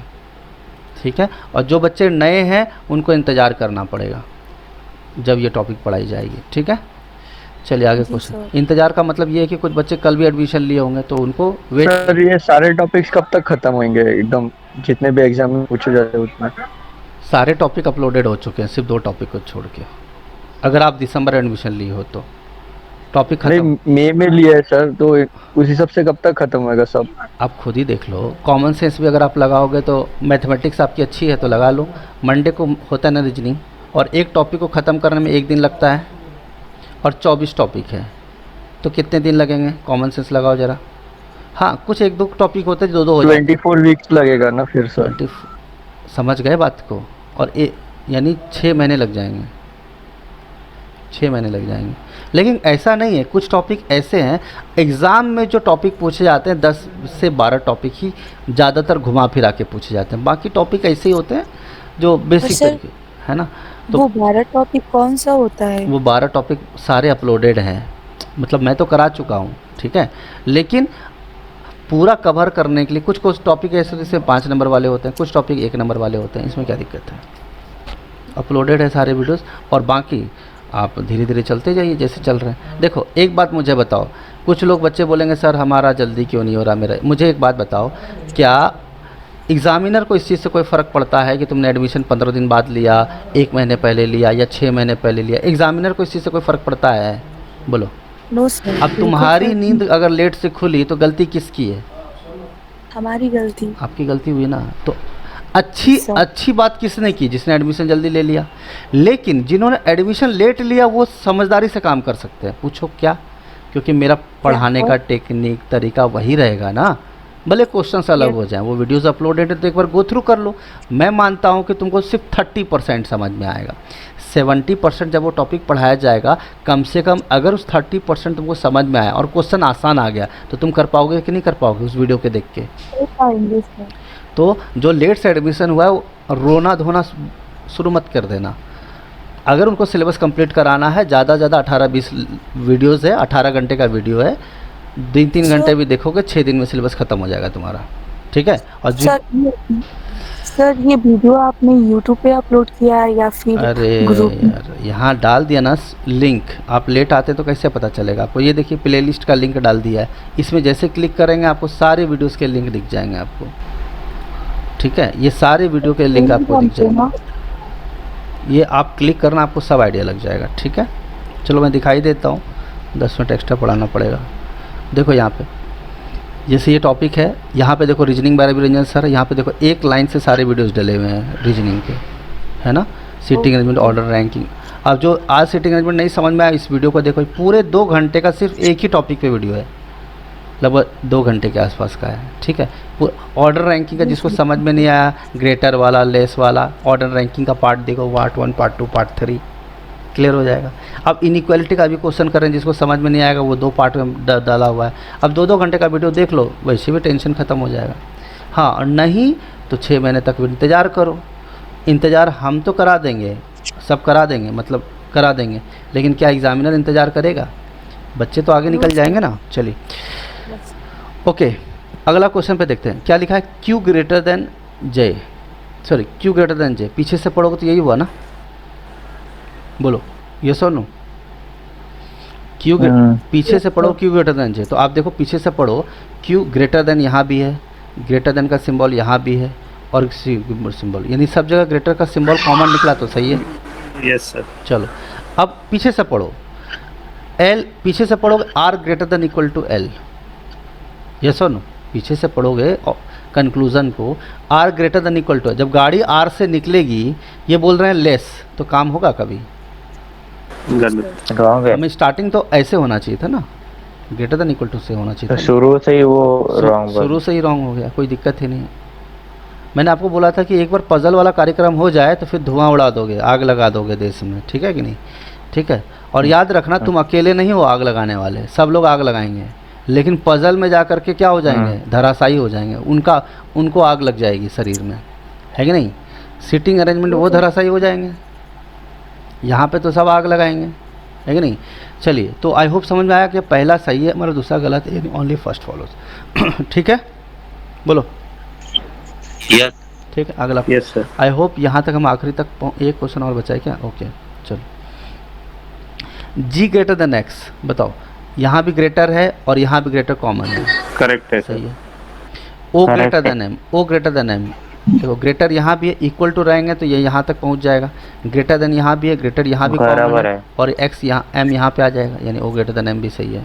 करेक्ट है। ठीक है, कोई दिक्कत है तो बताओ जल्दी से, कोई प्रॉब्लम नहीं। हालांकि ये तो बहुत इजी था, मैंने तो आपको वो क्वेश्चन कराया जिसको कॉमा करके बाद में मर्ज भी करना पड़ता है, सिंगल स्टेटमेंट में कन्वर्ट करना पड़ता है, यस और नो? ये तो एकदम बहुत आसान हुआ कि नहीं? वैसे तो कोई मर्ज भी नहीं करना है, एक ही लाइन का स्टेटमेंट है, फटाफट ढूंढो, आंसर निकालो। और यही अगर पीओ का रहता तो जन्नत दिखा देता तुमको एग्जामिनर, है कि नहीं? कॉमा डाल के क्यू ले आता, क्यू को ले जाता एफ तक, फिर एफ को ले जाता एम तक, और एम का एफ से कोई रिलेशन ही नहीं है, तो फिर बाद में हमें जोड़ना पड़ता। वो इनइक्वालिटी के वीडियो में आप देख लेना, पीओ लेवल का क्वेश्चन करा रखा है मैंने, ऑफिसर लेवल का करा रखा है। ठीक है, अब वो नहीं देखोगे तो देखो यही वीडियो है, यही वीडियो जो अभी गया ना, कहाँ गया वो? दिख रहा था ना, हाँ यही वाला, ये वीडियो देख लेना, आपका टेंशन सारा दूर हो जाएगा, सारी तकलीफ़ें दूर हो जाएगी। चलिए, समझ में आया? चलिए आगे बढ़ते हैं। अब हम चलते हैं पीछे की तरफ और स्टार्टिंग से सॉल्व करते हैं, जो भी हमारे पास टाइम बचा है।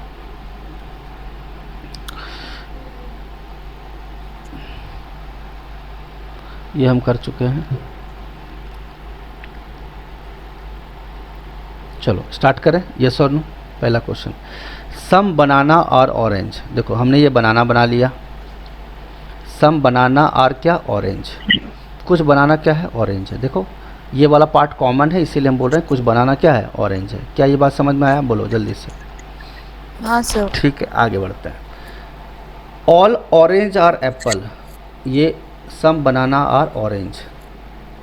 अब कह रहा है ऑल ऑरेंज यानी पूरा जो ऑरेंज है, ये पूरा जो ऑरेंज है वो क्या है, एप्पल है, एप्पल के अंदर है। ठीक है चलो अब सामने वाला एग्जामिनर क्या बोल रहा है, सम बनाना आर नॉट एप्पल। मुझे बताओ क्या आपको ऐसा नहीं लगता कि एप्पल का कुछ पार्ट कॉमन है ना। अब एग्जामिनर बोल रहा है कुछ बनाना एप्पल नहीं है, लेकिन तुम्हारे मन में तो कुरपुर कुरपुर चलता रहेगा कि सर ये पार्ट तो एप्पल नहीं है, ये एप्पल तो बनाना का पार्ट नहीं है। तो मुझे बताओ क्या माने हम। अब मुझे एक बात बताओगे कि क्या तुमको ये बात कभी पता चला कि कौन से पार्ट की बात कर रहा है, इस वाले पार्ट की बात कर रहा है या इस वाले पार्ट की बात कर रहा है, पहले ये क्लियर करो मुझे। नहीं तो अब सिलोजिज्म का ऑलरेडी वीडियो डला हुआ है, आप जाके देख लेना। ठीक है आई होप कि डला हुआ है, अगर नहीं डला हुआ है तो हम लोग देख लेंगे। ठीक है डाला हुआ है ना, ठीक है। तो सम बनाना और नॉट एप्पल, तो मुझे बताओ क्या इस बात से आप गारंटी से कह सकते हो कि कौन से पार्ट के बनाना की बात कर रहे हैं, इस वाले पार्ट का जो कॉमन है या उस वाले पार्ट की जो कॉमन नहीं है। सर कंफर्म नहीं कर, कंफर्म तो नहीं कर पाओगे ना आप, क्योंकि उन्होंने बोला कुछ बनाना एप्पल नहीं है, तो हम ऐसे कैसे बता दें। चलो ठीक है मान लिया कि ये वाला पार्ट एप्पल का बनाना नहीं है, लेकिन कुछ पार्ट तो है। लेकिन इस बात का कहाँ गारंटी है कि आप किस पार्ट की बात कर रहे हो, इस वाले पार्ट की बात कर रहे हो या इस वाले पार्ट की बात कर रहे हो।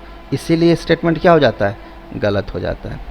अब आपको एक टेक्निक बताता हूँ, मुझे बताओ सम बनाना और ऑरेंज एक पॉजिटिव सेंटेंस है या नेगेटिव सेंटेंस है। एकदम ट्रिक बता रहा हूँ, दिव्य दृष्टि। Positive. All orange are positive positive है या नेगेटिव है, पॉजिटिव। याद रखना जब भी स्टेटमेंट पॉजिटिव हो कंक्लूजन कभी नेगेटिव नहीं हो सकता। जब भी आप किसी का भला करोगे तो आपका बुरा इस धरती पे नहीं हो सकता। ये बात समझ में आया नहीं आया, बोलो। ठीक है ठीक है अगला पॉइंट, सम ऑरेंज आर। अच्छा एक बात और बता देता हूँ, दो चीज़ चोरी कभी मत करना, एक दवाई और एक किताब। ठीक है अगर ऐसा किए तो ज़िंदगी बर्बाद है तुम्हारी। ठीक है क्योंकि दवाई चोरी करोगे तो हॉस्पिटल कभी ना कभी जाओगे ही, और किताब चोरी करोगे तो नॉलेज कभी होगा नहीं, तो जॉब अच्छी लगेगी नहीं। चलो ये चोरी, दो चीज़ कभी चोरी ना करना। ठीक है दवाई की चोरी क्यों करेगा? अरे होता है ना, गए थे मेडिसिन लेने के लिए, पता चला एक अमृतांजन चोरी कर लिया, विक्स चोरी कर लिया है, पता चला। अच्छा। है ना ठीक है तो याद रखना परमानेंट शिफ्ट हो जाओगे तुम हॉस्पिटल में, कभी हाय लगेगी तो। चलो बहुत मजाक मस्ती हो गया, पढ़ाई कर लो। सम ऑरेंज आर बनाना। अब मुझे बताओ क्या सम ऑरेंज आर बनाना है या नहीं है। पॉजिटिव सेंटेंस है, पॉजिटिव है तो सही हो सकता है, और आप देख भी रहे हो कि सम ऑरेंज आर बनाना है, तो ये सेंटेंस सही है। क्लियर है। और यानी पॉजिटिव स्टेटमेंट में नेगेटिव स्टेटमेंट हमेशा गलत होता है। दिक्कत आए वीडियो आपके साथ है हमेशा से, जब तक जिंदा रहेंगे वीडियो रहेगा, वीडियो है ना। तो सब भी साथ है। नहीं मैं साथ हूँ इस बात की कोई गारंटी नहीं है। ठीक है सर लेक्चर में तो साथ ही है। हाँ अभी क्योंकि 5 साल के बाद मैं यूरोप दर्शन कर चुका हूँ। चलो आगे बात करते हैं, कहाँ थे हम लोग। सर वीडियो अपलोड करने यूरोप में भी जाते। चलिए वहाँ पे ऐसे स्टूडेंट थोड़ी होंगे जिनको यही समझ में नहीं आता रसगुल्ला और गुलाब जामुन में फ़र्क क्या होता है। चलिए सर जैसे भी स्टूडेंट्स हैं, लेकिन हम लोग को तो समझ में आएगा ही। ठीक है आगे चले नेक्स्ट क्वेश्चन की तरफ, बोलो। हाँ सर। हाँ सर। अब ये देखो ये हैंग हो गया, 1 सेकंड 10 सेकंड के लिए, हाँ हो गया ठीक। अगला क्वेश्चन देखो, ओनली ए फ्यू। ये बहुत अच्छा क्वेश्चन है, ओनली ए फ्यू वाला क्वेश्चन पूछ ही दिया इन्होंने, मुझे पता ही था ऐसा कुछ करने वाले हैं। देखो समझना इसको, मुझे आपको कॉन्सेप्ट बताना पड़ेगा 2 मिनट। मुझे बताओ, मैं बोल रहा हूँ only a few politicians are teachers. इसका मतलब पता है क्या है? इसका मतलब है, ध्यान से देखना, ये पॉलिटिशियन टीचर पे, ये पॉलिटिशियन है और ये टीचर है। ठीक है समझना, ये वैसा ही पार्ट है कि कह रहा है कि ओनली ए फ्यू, तो कुछ पॉलिटिशियन क्या हैं, टीचर्स हैं, और कुछ पॉलिटिशियन टीचर नहीं हैं। समझो, समझ में आया? देखो नहीं है सर। हाँ बताता हूँ। ओनली ए फ्यू का मतलब कुछ पॉलिटिशियन ही टीचर हैं, बाकी पॉलिटिशियन टीचर नहीं हैं। समझ में आया बात? फिर से समझो। Yes sir. थोड़े, जैसे कि अगर मैं बोल रहा हूँ 100 पॉलिटिशियन है, तो इसमें एक बात समझना होगा, 25 अगर टीचर है तो बाकी 75 टीचर नहीं है। ये बात समझना होगा। इसका मतलब ये होता है अगर मैं बोलता some teacher politician are teacher, तो इस बात की कभी आप गारंटी नहीं कह सकते थे कि some teacher are not politician. लेकिन जब ओनली ए फ्यू कहा जाए तो इसमें दो चीज़ें छिपी हुई होती है, एक पॉजिटिव और एक नेगेटिव। ओनली ए फ्यू का मतलब क्या होता है, थोड़ा, थोड़ा है थोड़ा नहीं है। यानी कुछ पॉलिटिशियन टीचर हैं तो आप देख रहे हो ये कॉमन है, और कुछ नहीं है, इसका मतलब ये पॉलिटिशियन आपको वैसे भी कॉमन दिख नहीं रहा है, तो ये पॉलिटिशियन टीचर नहीं है। क्या ये बात समझ में आया? बोलो बोलो। आया सर। यस। अब अगर मैं आपसे पूछूं सम टीचर्स आर पॉलिटिशियन, तो क्या ये सेंटेंस सही है या गलत है? बोलो।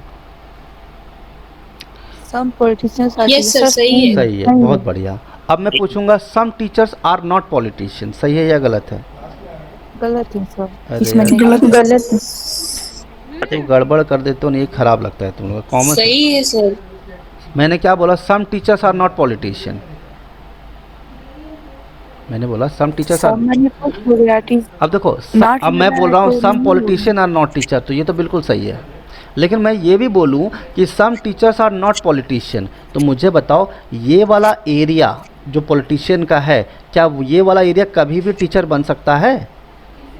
नो। तो इसका मतलब तो वही हो गया ना, घुमा फिरा के बात तो वही हो गया कि जब ये पार्ट पॉलिटिशियन का टीचर नहीं हो सकता, तो पॉलिटिशियन टीचर नहीं हो सकता या टीचर पॉलिटिशियन नहीं हो सकता, बात तो बराबर ही हुआ ना। हाँ सर सही। थोड़ा घुमा के सोचो जरा, थोड़ा कॉमन सेंस लगाओ जरा। कुछ पॉलिटिशियन टीचर नहीं है, तो इसका मतलब वही टीचर जो पॉलिटिशियन नहीं है। सही बात है कि नहीं है? तो यही तो बात घुमा के पूछा है। ठीक है, समझ गए बात को? चलो अब बात करते हैं, आगे की क्वेश्चन करते हैं। ठीक है, तो मतलब ओनली ए फ्यू का मतलब कुछ है कुछ नहीं है। नहीं है। ठीक है, आप लोग जैसे आप लोग सपोज आप लोग को पिकनिक पे जाना है और आपको 2000 रुपये का खर्चा, आप बोलते हो मेरे पास ओनली ए फ्यू रुपीज़ है, मेरे पास थोड़ा ही पैसा है। अब थोड़ा ही पैसा का मतलब क्या होता है?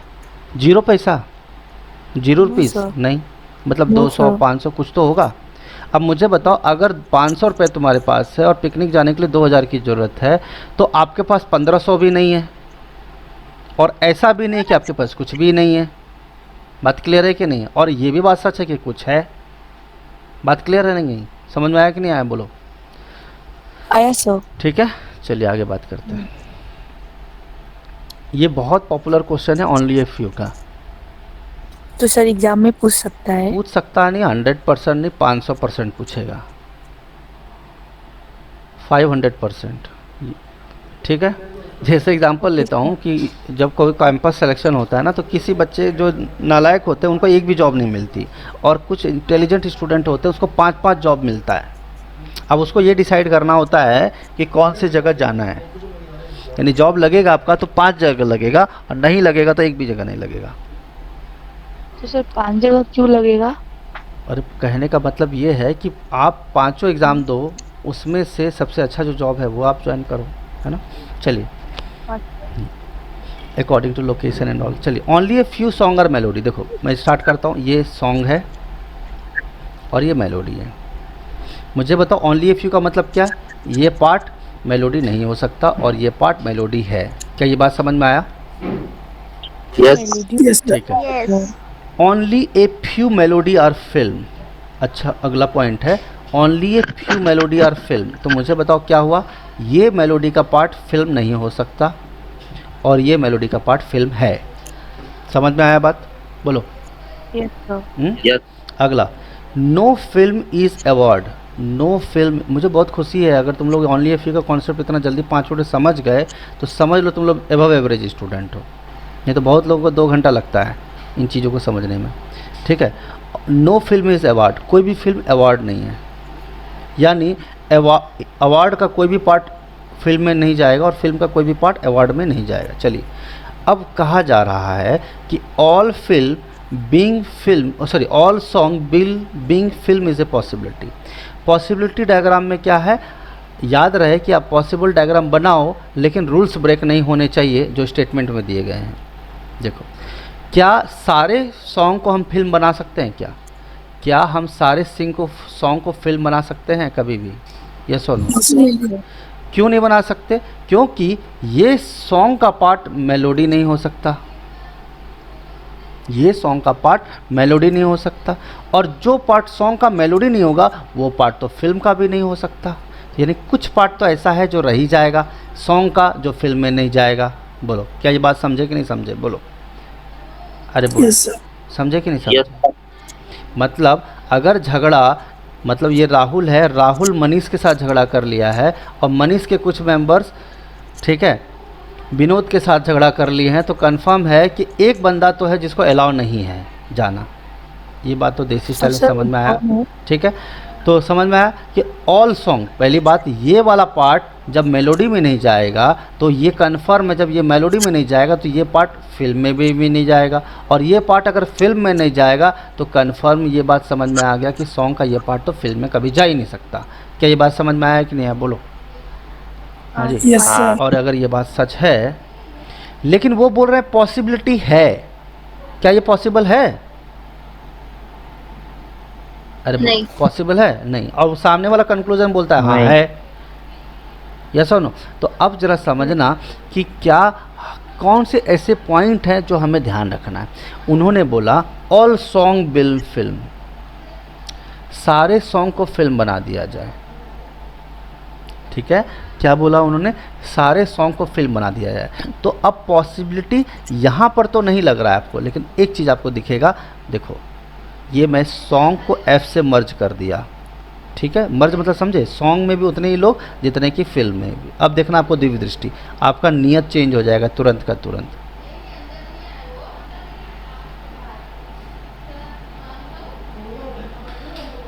मुझे बताओ, क्या हमारा रूल वॉयलेट हुआ? क्या सॉन्ग अगर फिल्म बन गया, फिल्म अवार्ड अभी भी नहीं है, और सॉन्ग के कुछ लोग मेलोडी में नहीं जाएंगे। मुझे बताओ, सामने वाले ने मना तो सॉन्ग का मेलोडी में किया था ना, क्या फिल्म का मेलोडी में बोला था? क्या मेलोडी का फिल्म में बोला था, मना किया था? क्या फिल्म का मेलोडी में मना किया था? क्या बोलो जल्दी से।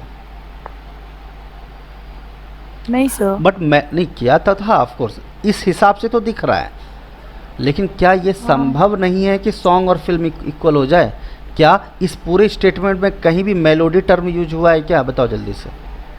नहीं हुआ है। बस यहीं पे बच्चा फंस जाएगा, क्योंकि अगर मेलोडी लिख देता all song being melody is a possibility तो ये गलत हो जाता, समझे? लेकिन ऑल सॉन्ग बीइंग फिल्म कहा है, तो हो सकता है जो आदमी मेलोडी में नहीं जा रहा है, फिल्म के भी वही आदमी मेलोडी में नहीं जाते हो। समझ में आ रहा है नहीं आ रहा है? बोलो।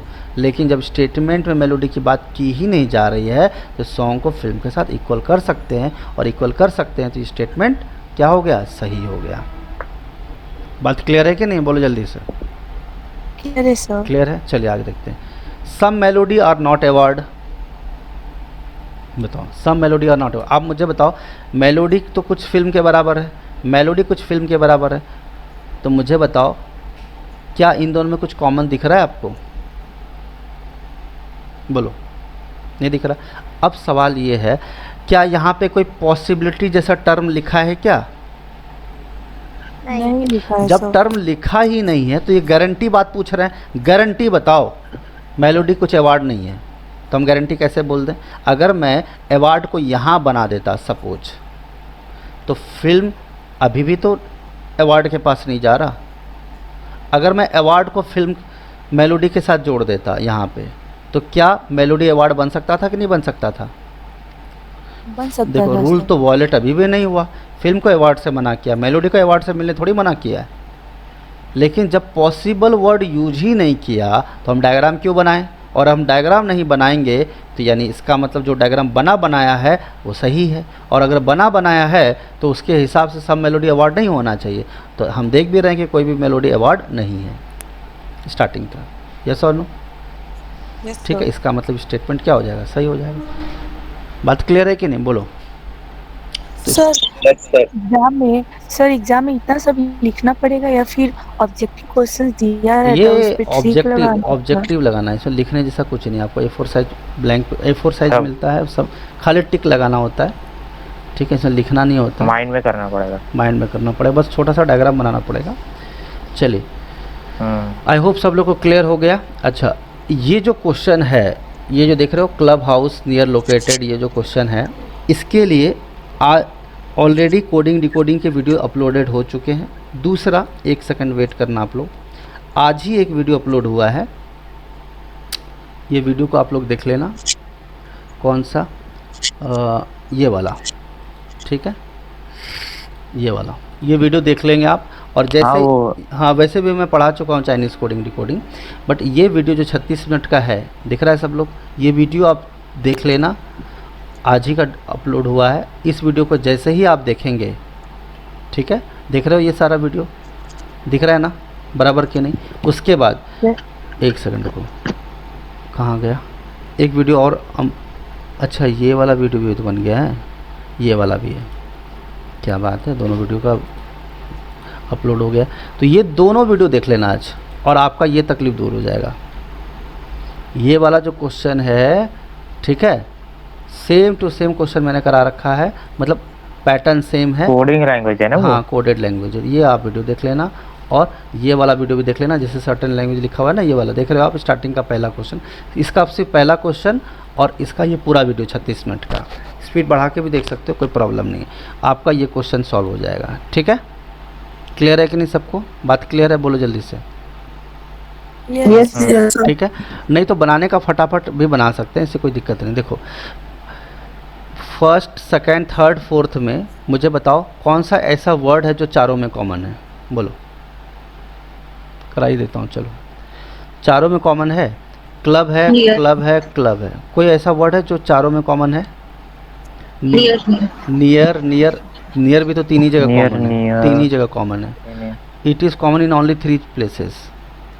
ठीक है, क्लब क्लब 3 जगह है। तो चलो, क्लब को मैं मान लो सर्कल बना दिया, क्लब को भी मैंने सर्कल बना दिया, क्लब को भी मैंने सर्कल बना दिया। ठीक है, यस और नो?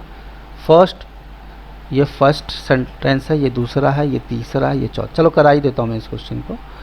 ठीक है, तो 2 मिनट।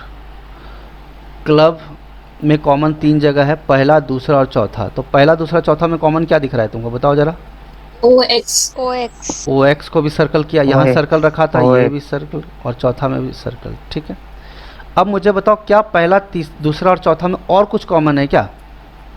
नहीं है, नहीं। पहला में नियर है, दूसरा में नियर, और तीसरा में भी नियर है, सॉरी चौथा में भी नियर, चौथा में भी नियर है, यस और नो? तो इस केस में क्या करना है, नियर के लिए तुम डबल सर्कल बनाओगे। क्या करोगे?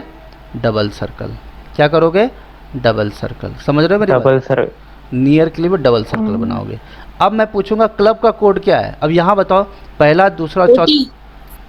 OT, तो OT के लिए तुम डबल सर्कल बना लो, OT के लिए डबल सर्कल बना लो, और OT के लिए डबल सर्कल बना लो। अब मैं पूछूंगा, मुझे बताओ क्लब का कोड क्या है, तो आप क्लब का कोड बोलोगे इधर OX और OT।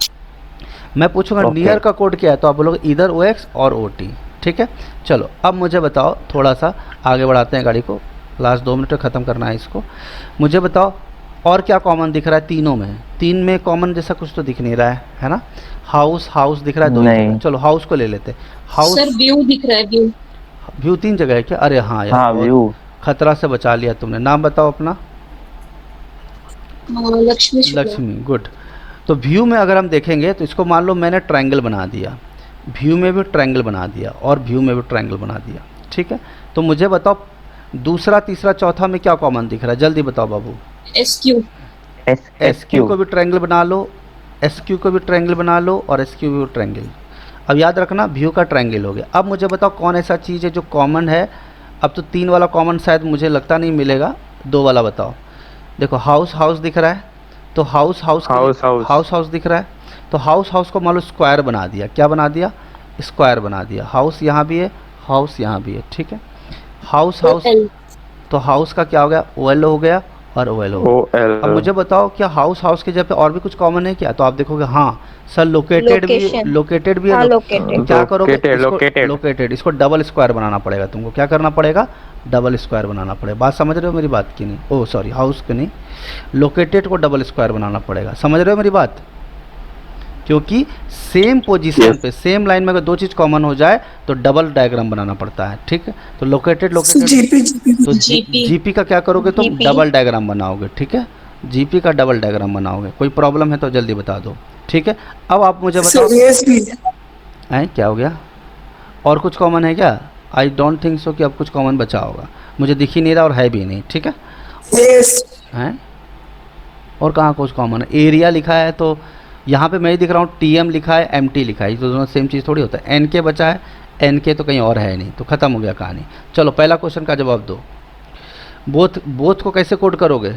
बोलो बोथ का। empty empty एक ही बचा है MT, C ऑप्शन।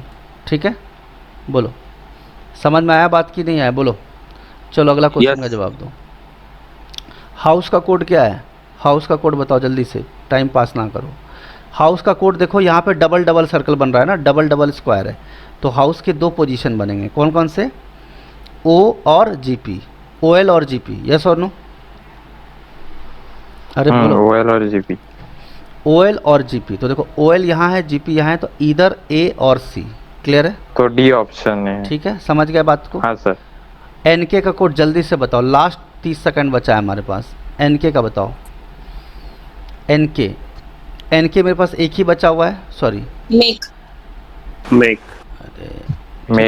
NK का मेक ही बचा और यहाँ मेक हो गया। समझ गए बात को? हाँ भाई, अब कोई तकलीफ है तो बताओ। सर। आई होप कि आपको कोई प्रॉब्लम नहीं होगा आप लोगों को। ठीक है, बोथ हाउस का निकाल लो, बोथ हाउस निकाल लोगे? बोथ का क्या निकला है? MT है, और हाउस का क्या है? OLGP। तो MT तो रहना ही चाहिए। अब OL रहेगा तो भी चलेगा, GP रहेगा तो भी चलेगा। MT GP रहे या MT OL रहे, कुछ भी रहे ऑप्शन में चलेगा। देखो तो GP अच्छा। तो मुझे तो MT तो कंफर्म चाहिए भैया। MT यहाँ भी है, MT यहाँ भी है, ऑप्शन ए। MT यहाँ भी है, MT यहाँ भी है, तो MT GP मिल गया? हाँ मिल गया, ख़त्म कहानी। अब मुझे होता है MT GP भी मिल सकता था, MT OL भी मिल सकता था। अगर MT OL यहाँ लिखा रहता तो क्या रहता? इधर A और D ऐसा रहता, समझे? D। ठीक है, समझ गए? ख़त्म कहानी। समझ गए? आई होप कि अब कोई दिक्कत, डायरेक्शन का क्वेश्चन तो तुम लोग कर ही लेते हो। ठीक है, दिक्कत आए तो वीडियो देख लेना, अपलोड किया हुआ है। ठीक है, चलो बाय बाय। सर बोलो सर, वो इसका इधर वाला बता दो ना, एग्जांपल दे दो ना। अरे इधर का तो बताया ना आपको अभी। अगर मैं आपसे पूछूं, तुम लोग वीडियो देखने में ना डॉक्टर मना करता है तुमसे। सर देख लिया सर। एक सेकंड इधर, एक सेकंड। अगर मैं पूछूं हाउस का कोड क्या है तो आप सिलोगिज्म में, सिलोजिज्म में क्या है? जैसे लिखा है S = Q और S > Q, और आपका आंसर आ रहा है सॉल्व करने के बाद S > Q, तो इधर और का केस क्या होगा? ये तो सर वो क्वेश्चन वाला, स्टेटमेंट वाला। क्या स्टेटमेंट वाला? स्टेटमेंट वाले में भी यही होगा। हाँ देखो बताता हूँ, जैसे लिखा रहेगा सम पेन आर पेपर, और फिर रहेगा some paper are not pen, not pen. अब मुझे बताओ, ऐसा क्वेश्चन दिया है, देखो ये है, ठीक है, ये पेन है और ये पेपर है सपोज। मुझे बताओ, क्या आपको ऐसा नहीं लगता कि कुछ पेपर पेन है? लग रहा है कि नहीं लग रहा है? क्या आपको ऐसा नहीं लगता कि कुछ पेपर बाहर भी है जो पेन का पार्ट नहीं है? हाँ। अब मुझे बताओ, अगर ये वाला सेंटेंस सही होगा तो ये गलत हो जाएगा, और अगर ये सही होगा तो ये गलत हो जाएगा। याद रखना, दोनों किस्म, यहाँ भी पेन और पेपर ही होना चाहिए और यहाँ भी पेपर और पेन हो। ऑर्डर कुछ भी रहे उससे कोई फ़र्क नहीं पड़ता, चाहे पेन पहले लिखा हो या पेपर पहले लिखा हो, उससे कोई दिक्कत नहीं। अब दोनों चीज़ तो सही नहीं हो सकता ना, कि अगर कुछ पेन पेपर है तो ऐसा तो कभी नहीं हो सकता कि पेपर नहीं है। ठीक है, तो इसमें क्या लग जाएगा? इधर और का केस लग जाएगा। ठीक है, इसको हम लोग क्या बोलते हैं? सब्जेक्ट बोलते हैं, और इसको हम प्रेडिकेट बोलते हैं। सब्जेक्ट और प्रेडिकेट हमेशा सेम होना चाहिए, यानी ये पेन पेपर पहले कंक्लूजन में है तो दूसरे कंक्लूजन में भी पेन और पेपर ही होना चाहिए। चाहे पेन पहले लिखा हो, पेपर बाद में लिखा हो, उससे कोई फ़र्क नहीं पड़ता। ठीक है, समझ में आया? ठीक है, चलो बाय। सर हाँ बोलो। लास्ट सर एक हेल्प चाहिए आपसे।